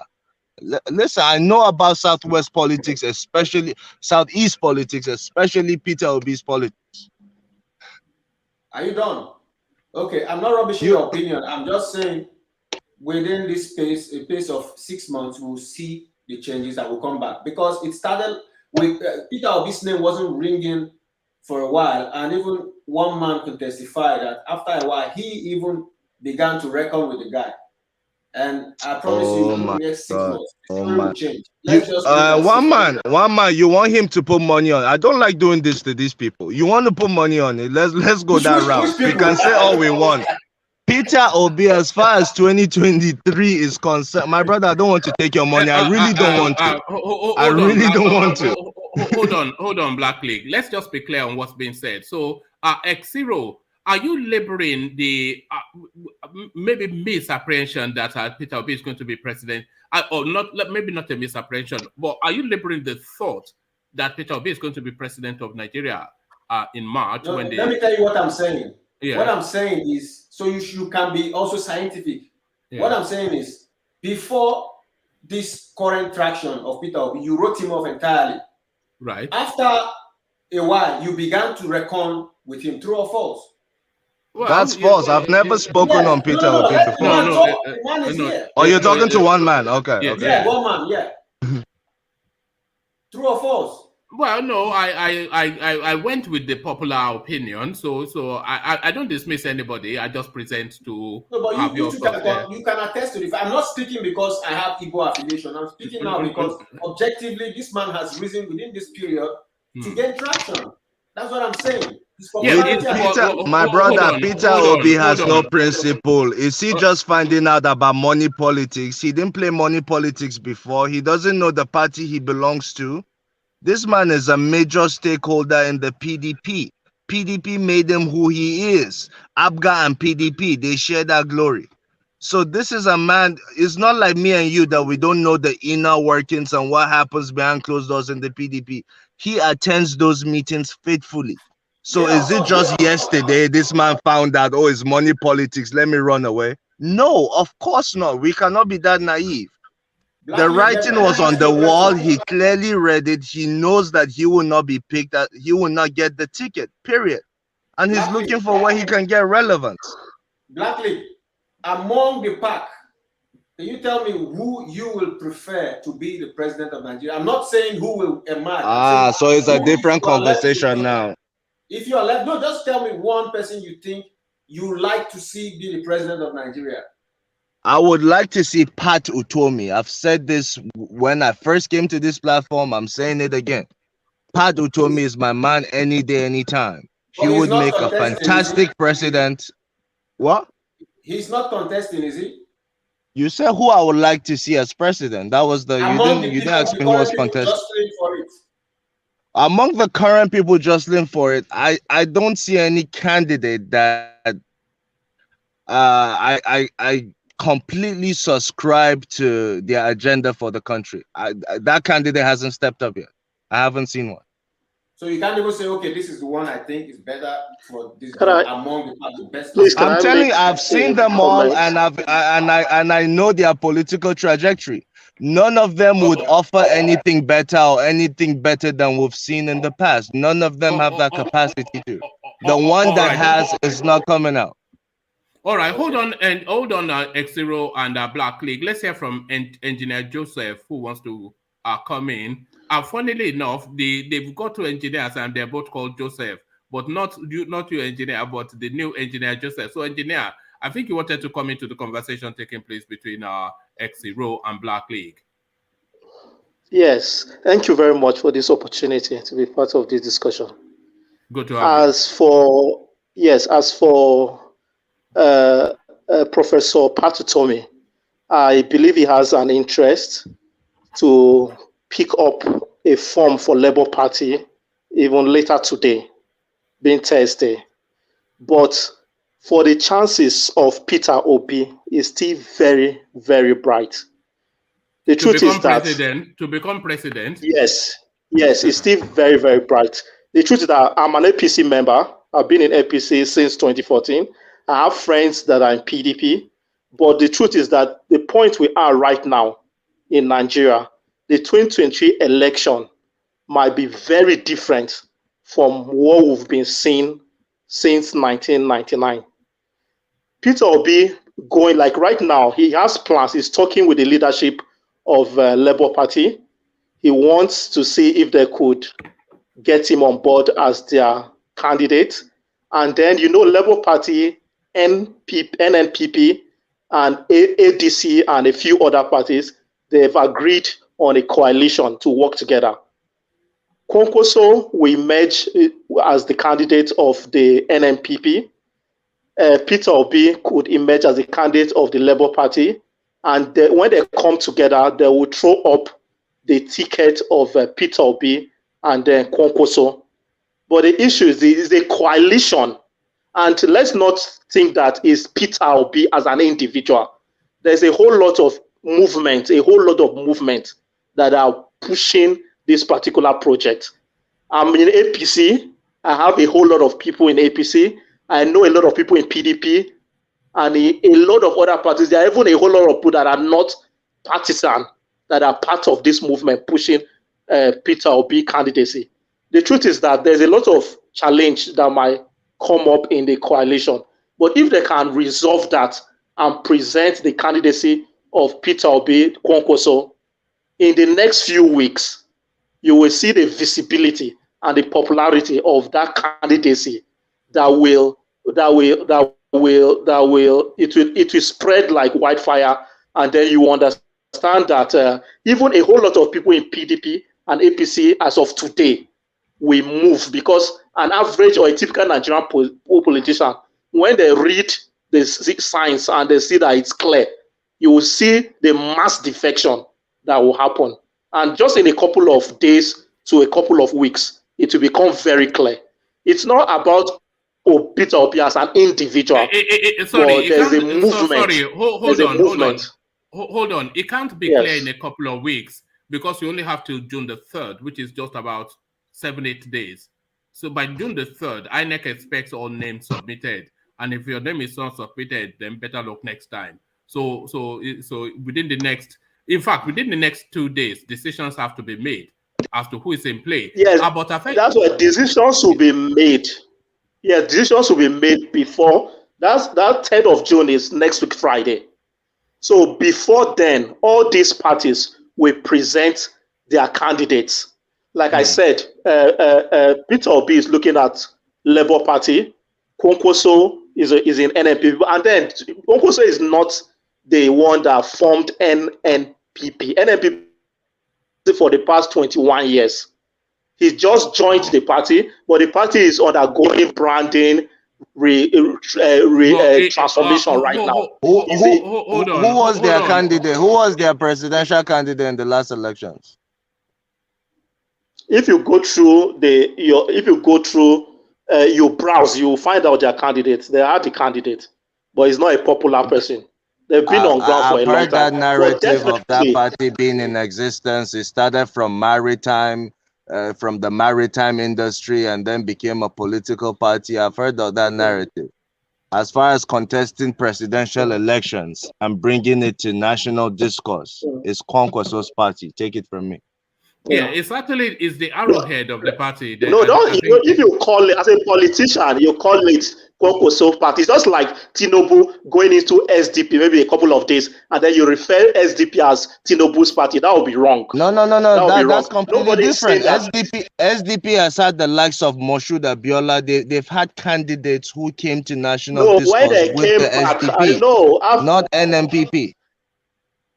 That's the NSB has been on ground. They are unpopular parties. When you are like a big masquerade, you go into a party, you become very powerful, but that doesn't make you the owner of the party. That's the point I'm trying to make. I'm not saying it doesn't have a lot of influence and power, but they are working together. The coalition, if they are successful, what they are doing. Exactly. All right, thank you, Joseph. Let's not labor that too much.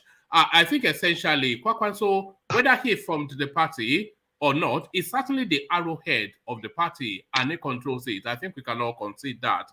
But let us acknowledge Alexander Gomez's super chat. It says, indeed, there is something called constructive criticism, nothing personal. I wonder if that was get to what I won't mention names, but so just take that on board. So let the conversations take place. Yes. Okay. So you take ownership of it. Zero. So you take ownership of it. I always respect Alexander Gomez. I understand him very well. So it's no problem. All right. So Alexander continues with the super chat. It says the only person today politically who can turn the country's fortune around into a world-class economy is the almighty Soludo. Utomi is overrated. So I somewhat agree with that. I was somewhat surprised that Black League came up with that name of 4 names. That Soludo, Utomi. Who is Utomi? Is just is this not the one that told us that he's going to tell graduates to be doing farming in the Sahara deserts, to be planting trees, and it will employ everybody within 6 months? It's just it's somewhat ridiculous something. Don't forget. Can I interject, please? Yeah, come in. Yeah. Engineer Joseph, are you there? Carry on. We have Joseph. We need to know which one is A or D. There's the original engineer, then there's Engineer Joseph. Sorry, you want just me speaking right now? Okay. I don't think he's hearing me. But anyway, thank you for coming to the show. Anyway, your narrative, I heard your narrative, is your personal opinion. And to me, it's a mirage. is not going to happen in this lifetime. This is your narrative you just narrated just now. Because politics is local. And when it's local, it's grassrooted. And when it's grassrooted, it's married with tribal. So you cannot just come up and say, I'll be good to Labour, also go to NPC, it's 1 + 1 arithmetic, then you get 2. No, my brother.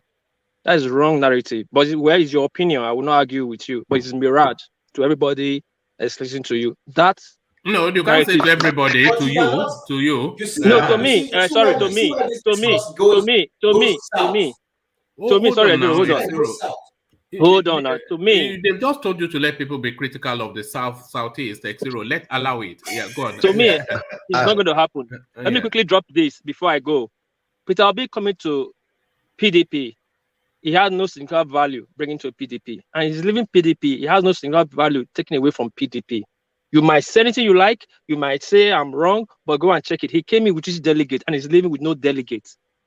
Is nobody in PDP, and he's taking nothing away from PDP. He didn't add to it, he didn't remove for it.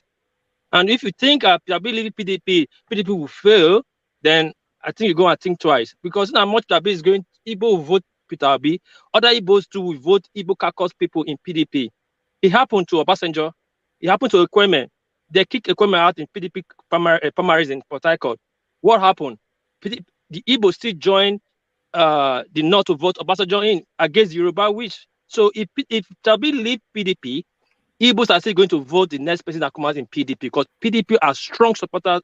Igbos are strong supporters in PDP. Igbos, Middle Belt, and South own PDP right now as we speak. So that's my take. Thank you, Waman.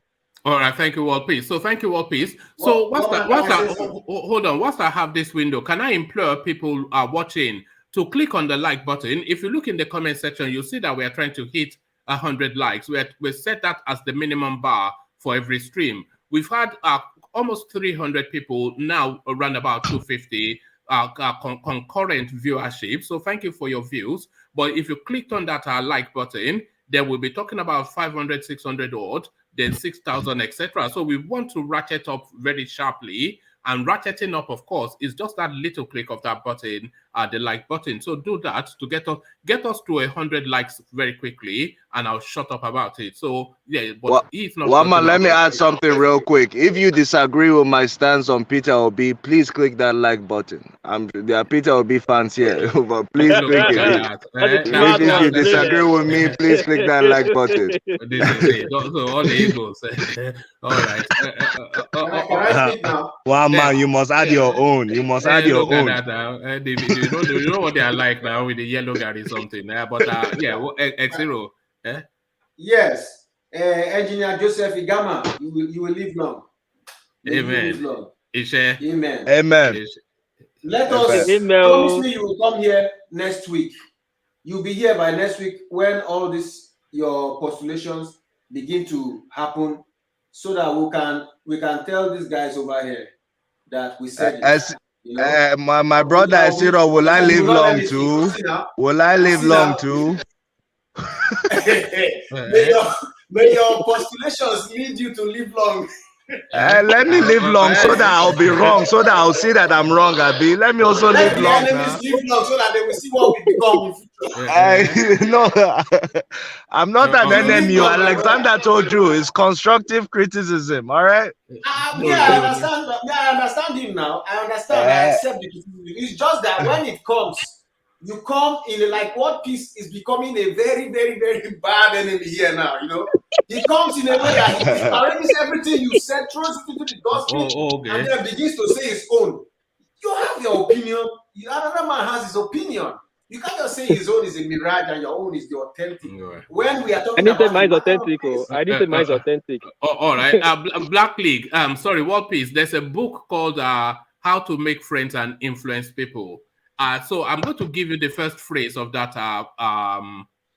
book, and I want you to repeat it after me. It will serve you well. Say the Eagles are the best. The Eagles are the best people on the planet. Say that. Igbos are the best people on this planet and on this platform. You will see how they start to love you now. Now you're not an enemy. You're not an enemy. You are a friend now. Look at that. What is you will live long? You will live long. You see? I don't know if GM want to live long. If you like, don't say something. Let me tell you. It's just a pity that Stephen is not here. I have to carry this load on my head. Imagine if Insebide was here, we would have had to shut down. Just shut it down immediately. Gama just said everything out of my mouth. All I've been saying all this while that Peter Obi, there is a coalition coming to play. ANPP will be in alliance with the new coalition, while some other parties have been infused into the Labour Party. They are using the Labour Party template, as Patutomi said. And from what Patutomi said, it doesn't appear to want to contest. Rather, they are recruiting brands that will fill in positions. And that is where Peter Obi comes to mind.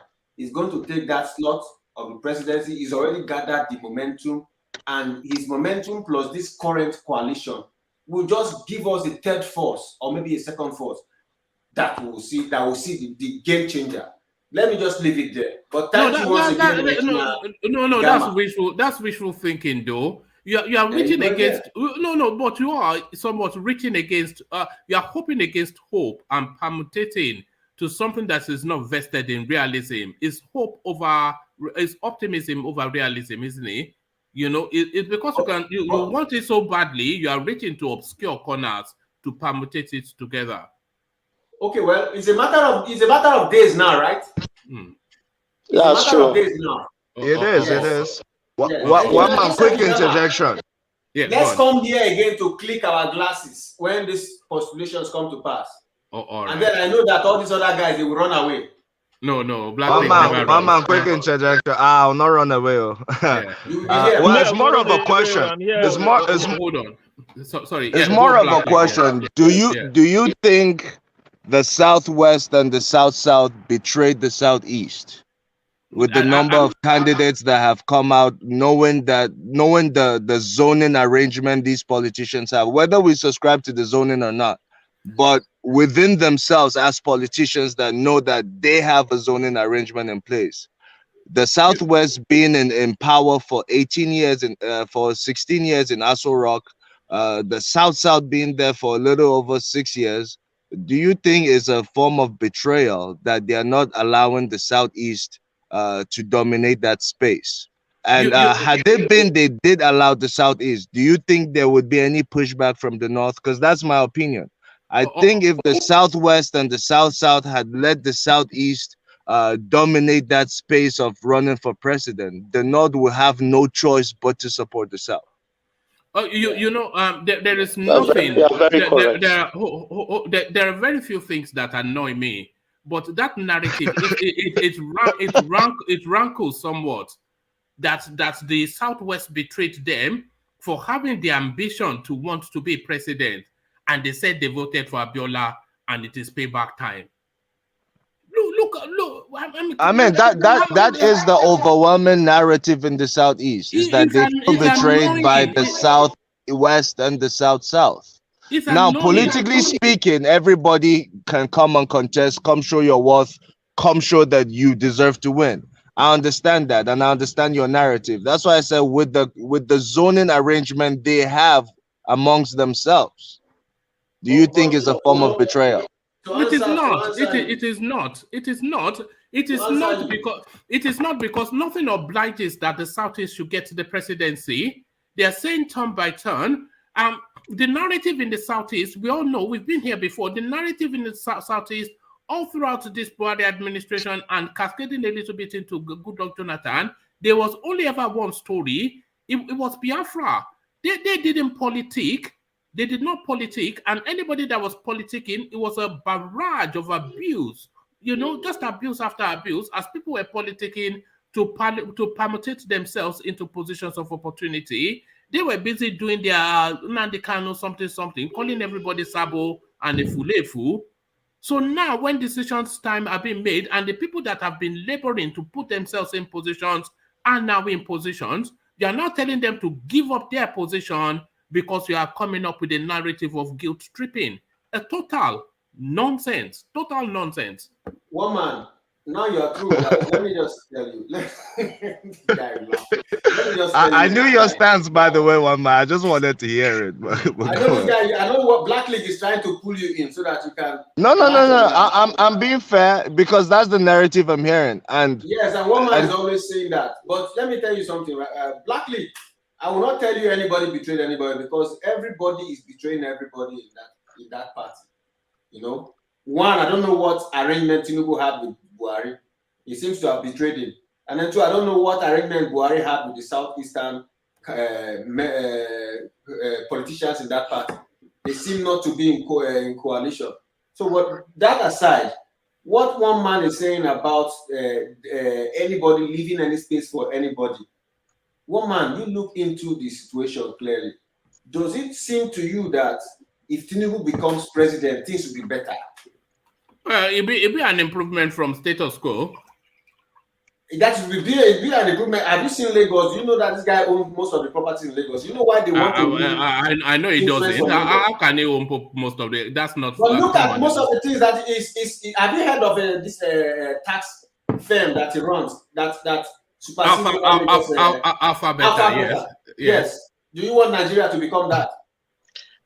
Now we will be moving from pan to fire. Do you not think Nigeria will be benefit from an Alphabet? Imagine that. Imagine the whole nation being put under one man. Nobody wants that. What is your understanding? What is your understanding? These are clear indications that this man means trouble. But do you know that other states? Do you know that other states in Nigeria are commissioning that firm to come and improve their IGR? Even in Africa, you know they are going. Do you know? I can dig it up because we've addressed it here before. Even African countries are commissioning them. One man. You have to bring that. No. I do agree. Bring the facts here. Bring the facts here. Let us I do agree, but one man wants to use that point to his advantage. Yes, that's because those states that want Alphabet, they have their Tinubu there that wants to benefit. Would the state benefit? Yes. But would the governor benefit more? Of course. Absolutely. That's how it works. That's a way to siphon funds. We all know that. But there's no politician that is not guilty of that. That's the only way to exonerate Tinubu, if at all you can exonerate him, is every politician does that. It's just that if Tinubu does it in Lagos, his would be louder because Lagos has the most resources. Okay, you know, just today I was looking at the list of people that own these oil wells. Man, you need to see that list before you start talking about. How many oil wells does Tinubu own? No. Tinubu's treasure is in another department. It's another area. But I saw the list of people who own oil wells. This is not the first time, and this is a new updated list, and it's still the same characteristics. You know, and you'll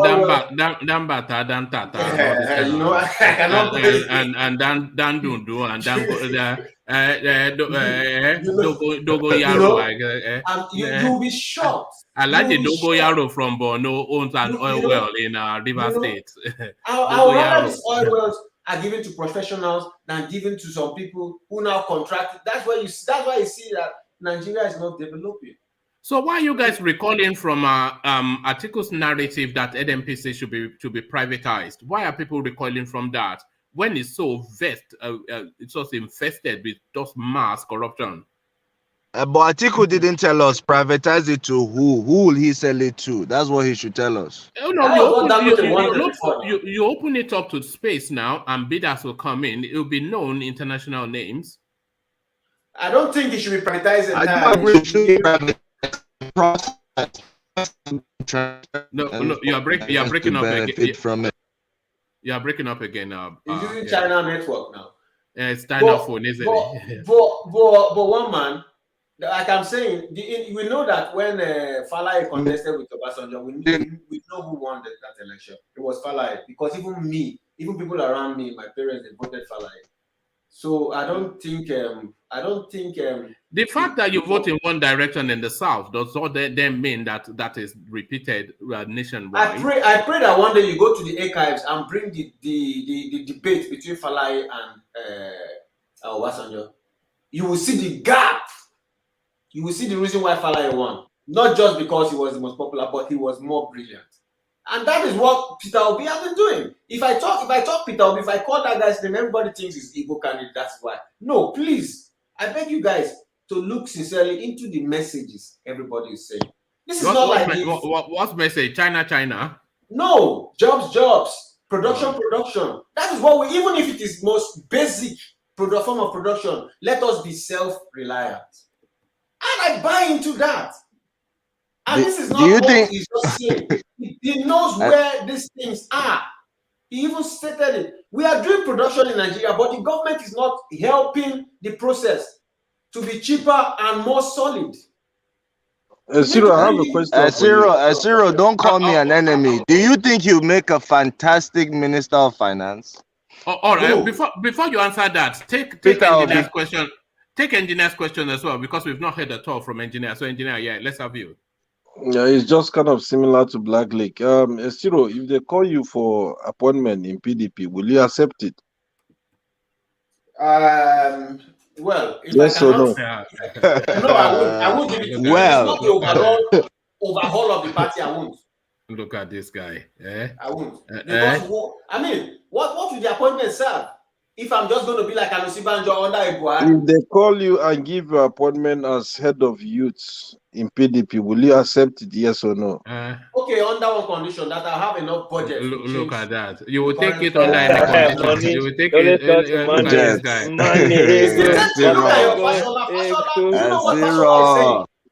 You know Fashola had 2 portfolios. You know what was the problem? No finance. He had the best portfolios, but no money to finance it. You know? So you can't put me ahead of youth and I will be telling them, youth, go and read your book, go into farms. Don't worry. You will do this. You will do the same thing they all do. You will get your budget allocation. You will put it in your pocket. You will go to Dubai and buy your mansion. This is what you will do. This is what you will do. Rather, I will call for support from well-meaning Nigerians to donate and let us save the youth. Education is too expensive. Our girls are prostitutes. Our men are ritualists. You guys don't see it. You guys don't see it. Why would education in a country like Nigeria be expensive when you don't teach nothing?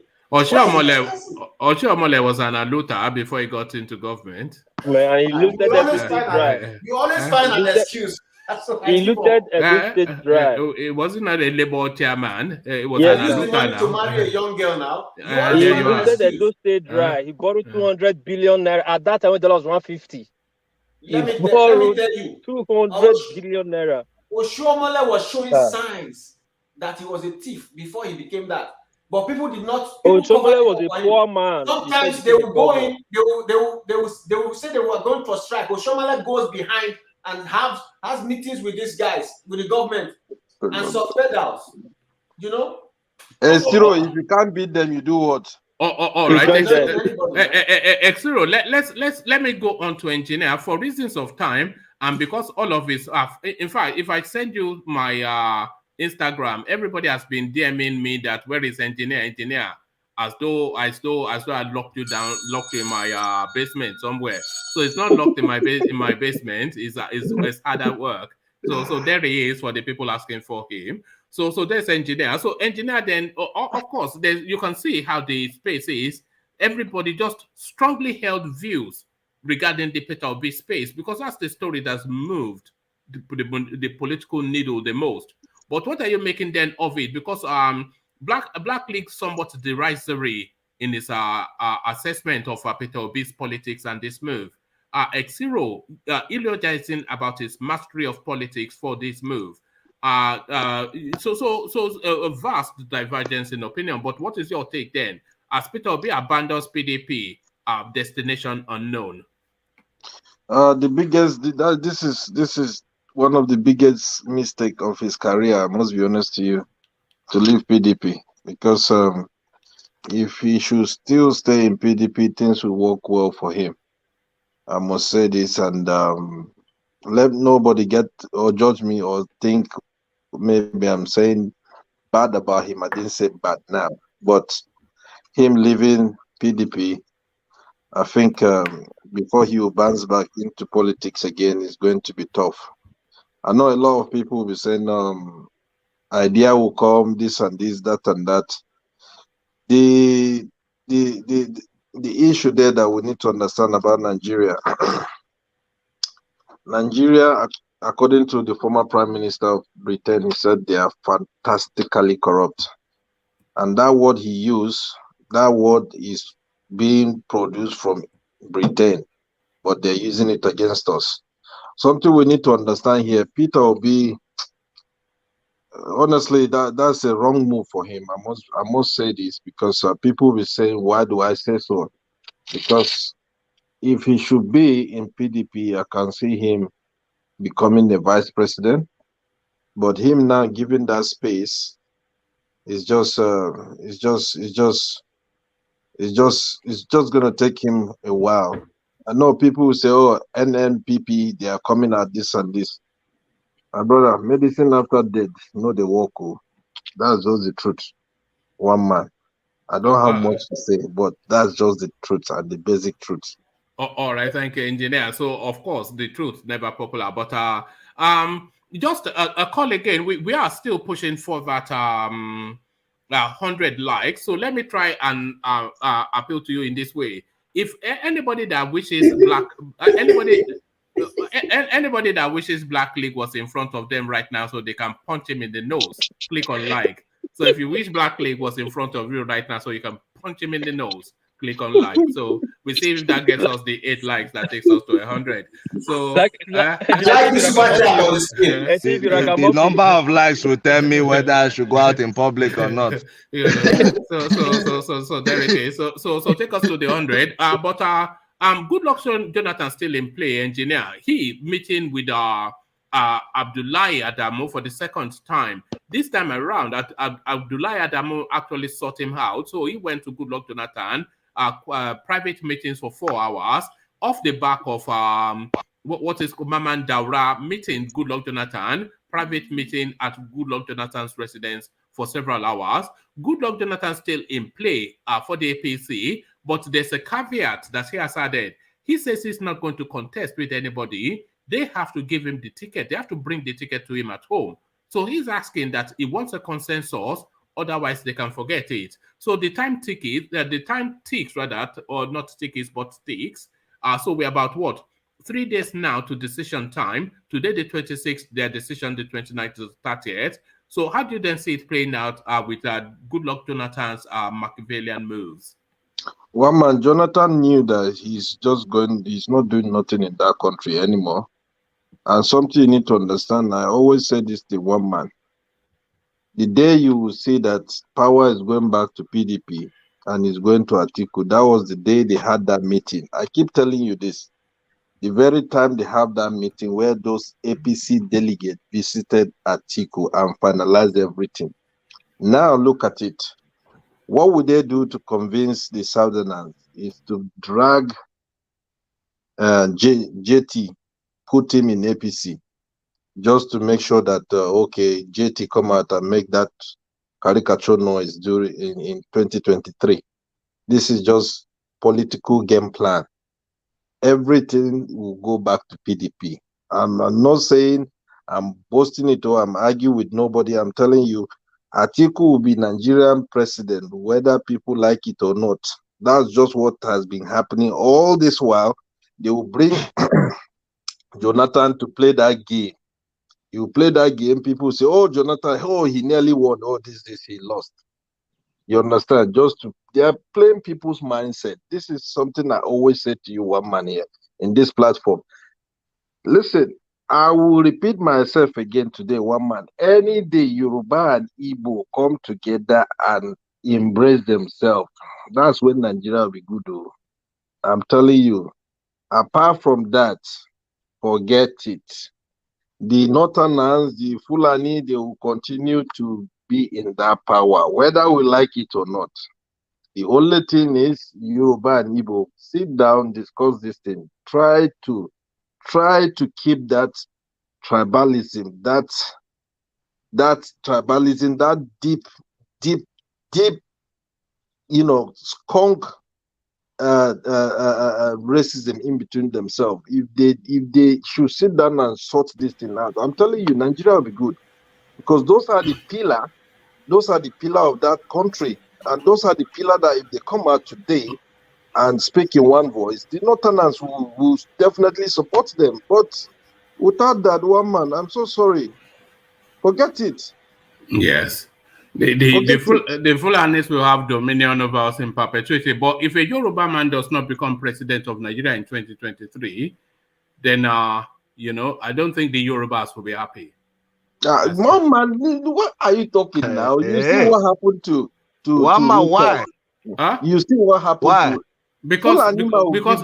because they are deserving of it. One man. Let's not start beating one man. I think that's tribal politics right there. No. It's not tribal politics. It's not tribal politics. We've been here before, so all of the heavy lifting to support this administration that's in situation, but it was done essentially by the Yoruba space. What brought this administration into situation was essentially the Yoruba. So they bring these people in, they hold them in situation on the understanding that, so you go and grab that space and then have your way, and then once you're done, we'll take over from you. One man. Yeah. Mistake. You're speaking to the APC party, one man. Yes, I'm speaking to the APC party. Mistake Tinubu did was to make agreement with Buhari that he will come second term. I'm telling you now, that's the greatest mistake I think Bola Tinubu made. Thank you, Engineer. I agree with you. I think Tinubu led his people to a burning building. You see, when you come to Fulani, I'm telling you, if you live with them, one man, you will know. I live with these people. I know who they are. They don't care about that currency. You understand? They are not after that currency, but they will use that currency to deceive the Igbos and the Yorubas. And they will put problem in between themselves, in between two tribal people that they know they are very educated in Nigeria. They know that Igbos and Yoruba, those people are too good when you come to Akada book. But what would they do to make sure that today any of the leaders from Yoruba, the Igbos, they want to come out, they will now use EFCC to track them down because they use that currency to finish their head. That's just the truth. I think what you said, I see it the other way around. I think the biggest mistake the Fulanis will make is not to hand over that power to a Yoruba man. Of course, if they don't hand it to Tinubu, the Yorubas will be accepting of it. But if they hand it to a Yoruba man, if they don't, then the Yorubas, they don't learn the same lesson twice. So then they have to see just where their destiny is, Exactly. But one man speaking in very sorry, engineer Oga. Yeah, go on, my brother. Speaking in very general terms, I don't think the Yorubas are too fond of the Fulanis. That arrangement was done for political expediency. And the same way it could be rubbish at the same time, because personally I don't think Tinubu should have done it.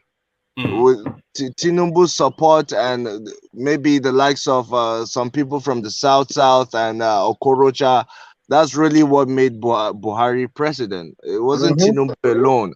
But if you remove Tinubu and Obasanjo, then the president that we'll be talking about now will be Goodluck Jonathan or whoever succeeded him after he has served his full complement.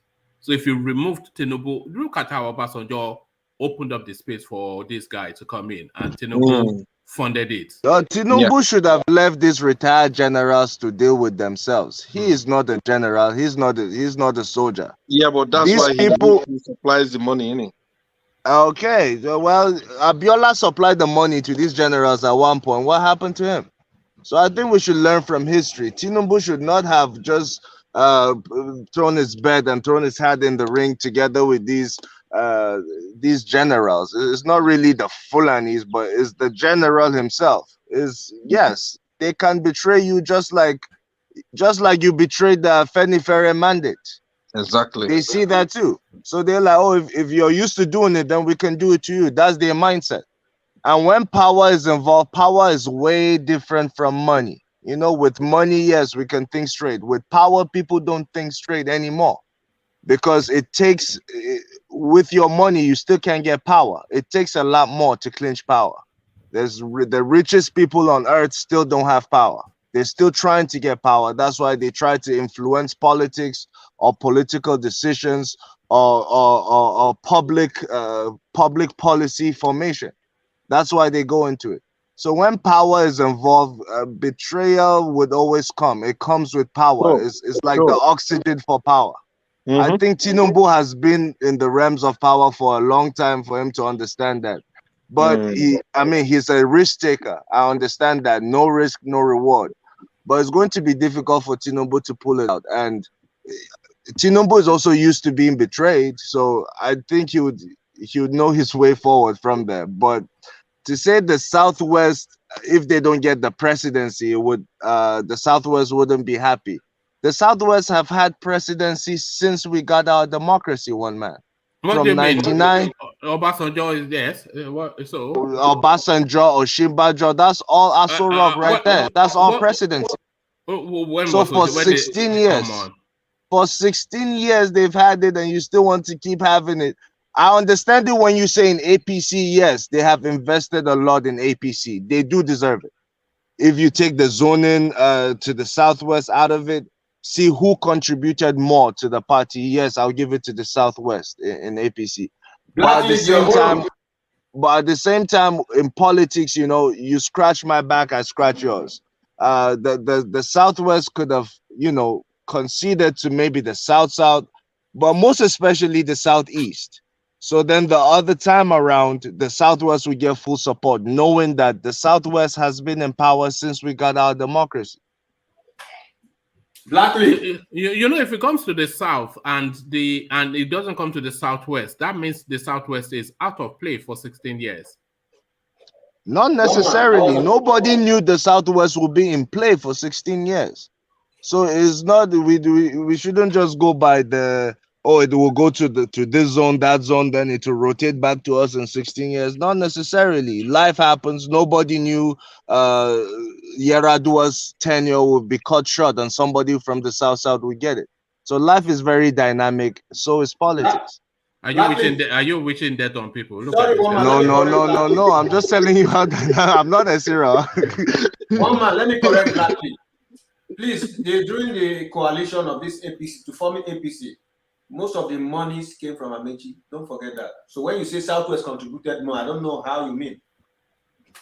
Well, yes, money came from Amechi, but votes did not come from Amechi. Exactly. Amechi didn't contribute votes. The money was not important, right? It wasn't. They could have done without it. Listen, when it comes to power, money is always available. It's not a factor. Wow. It's not a factor at all when it comes to power. Wow. Amechi did that for himself because, as you can see, he's running around trying to be president. He did that for himself. It's not like without him they wouldn't have won. That's why they rewarded him, gave him director general, gave him Minister of Transportation, one of the biggest ministries, though he didn't deserve it. How you share ministries is by how many votes you get from that region. Amechi did not deserve to be a minister. Why? Because they didn't even get 25%. The Constitution says to be elected president, you need 25% of the total votes cast in 24 states. They couldn't make 25% in River State. So he didn't deserve to be minister. In the Southwest, yes, right. The likes of Fashola, the likes of Fayemi, I understand how they got to be ministers, but not Amechi. His reward was to be director general. He should have stopped at that. All right. Thank you. So round off your thoughts on that space, engineer. So you were talking about the covert meetings in the shadows, Goodluck Jonathan still wanting to be president. And also, engineer, a lot of people are befuddled somewhat by what is propelling this ambition. And they're suggesting that he's looking to take that space to actualize that restructuring to change Nigeria permanently and forever. So do you buy into that as you continue your thoughts about good luck, engineer? To change which Nigeria, or Nigeria will continue changing him. And that's just the fact now. One man, like I said, Jonathan will just be there to do Python dance. After Python dance, they will forgive him, forgive his wife. Remember, if Jonathan messed up, if he there messed up, they will come after his wife. And we all know how much that has been siphoned. So this time around, watch, you see the play games. EFCC will be after anybody that don't succumb to what they want in the platform. You understand? But at the end of the day, one man, Jonathan will be there to play that. Oga, I don't hear. I will do it. That's just it. Jonathan will make a little bit kind of peace in between the south, southwest. It's just gonna normalize things down. But when it comes to reality, everything will go back to PDP. Whether I'm just saying it, and I mean it, one man. We can see what is happening, and it's just something that is just going to take action, and it's just gonna happen.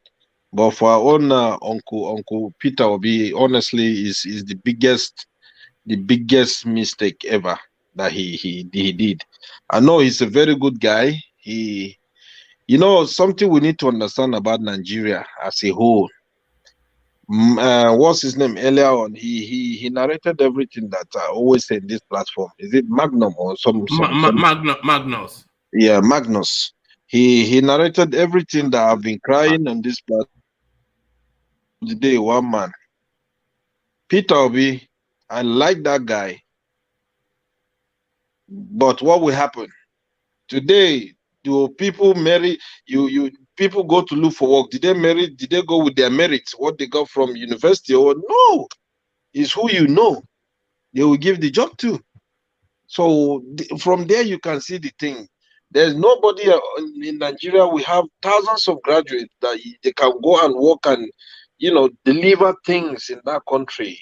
When you come in terms of agriculture, all these things, they are there.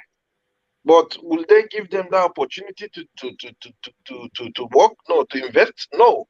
Go to Nigerian banks today. You see accountant, they don't even have that job in that bank. But you see someone who studies something else. Then you see them managing an accountant. You'll be wondering, they went and spent 8 years or 5 years in university and change of career. It's just sad. Nigeria as a whole is a country that is completely corrupt from the grassroots. Do you think it's beyond redemption, Nigeria? Do you think it's just beyond? Nigeria will be fixed. Beyond before hope? Nigeria will be fixed till after this man come in 20 and spend 16 years again, or 8 years and go. That's when Nigeria will start. Engineer, people say that we only need 2 cycles or even 3 cycles of good governance to turn Nigeria into a world-class country. So a 2-term administration by one person and a 1 term by another person of equal measure, who are just Nigeria-centric and looking to do good in that country. So that we only need 3 cycles of good administration, a people-centric government to turn the country around. Do you agree with that? Yeah. Yeah, I partially agree with you. 12 years will turn Nigeria better than London. One man, if Nigeria can change their constitution, anyone who's having politics, whether Senate House or House of Rep or presidency or whatever, if you serve 1 term, no more for you. I think if Nigeria can change that constitution, things will start to change slowly. But without that kind of direction, it's just something else till that kingdom come. Because another thing we need to understand, you see the same cycle, they keep rotating themselves. The money keep circulating in between themselves. So how long will all these things continue? Nobody's getting younger in that country. Things are hard. People are suffering.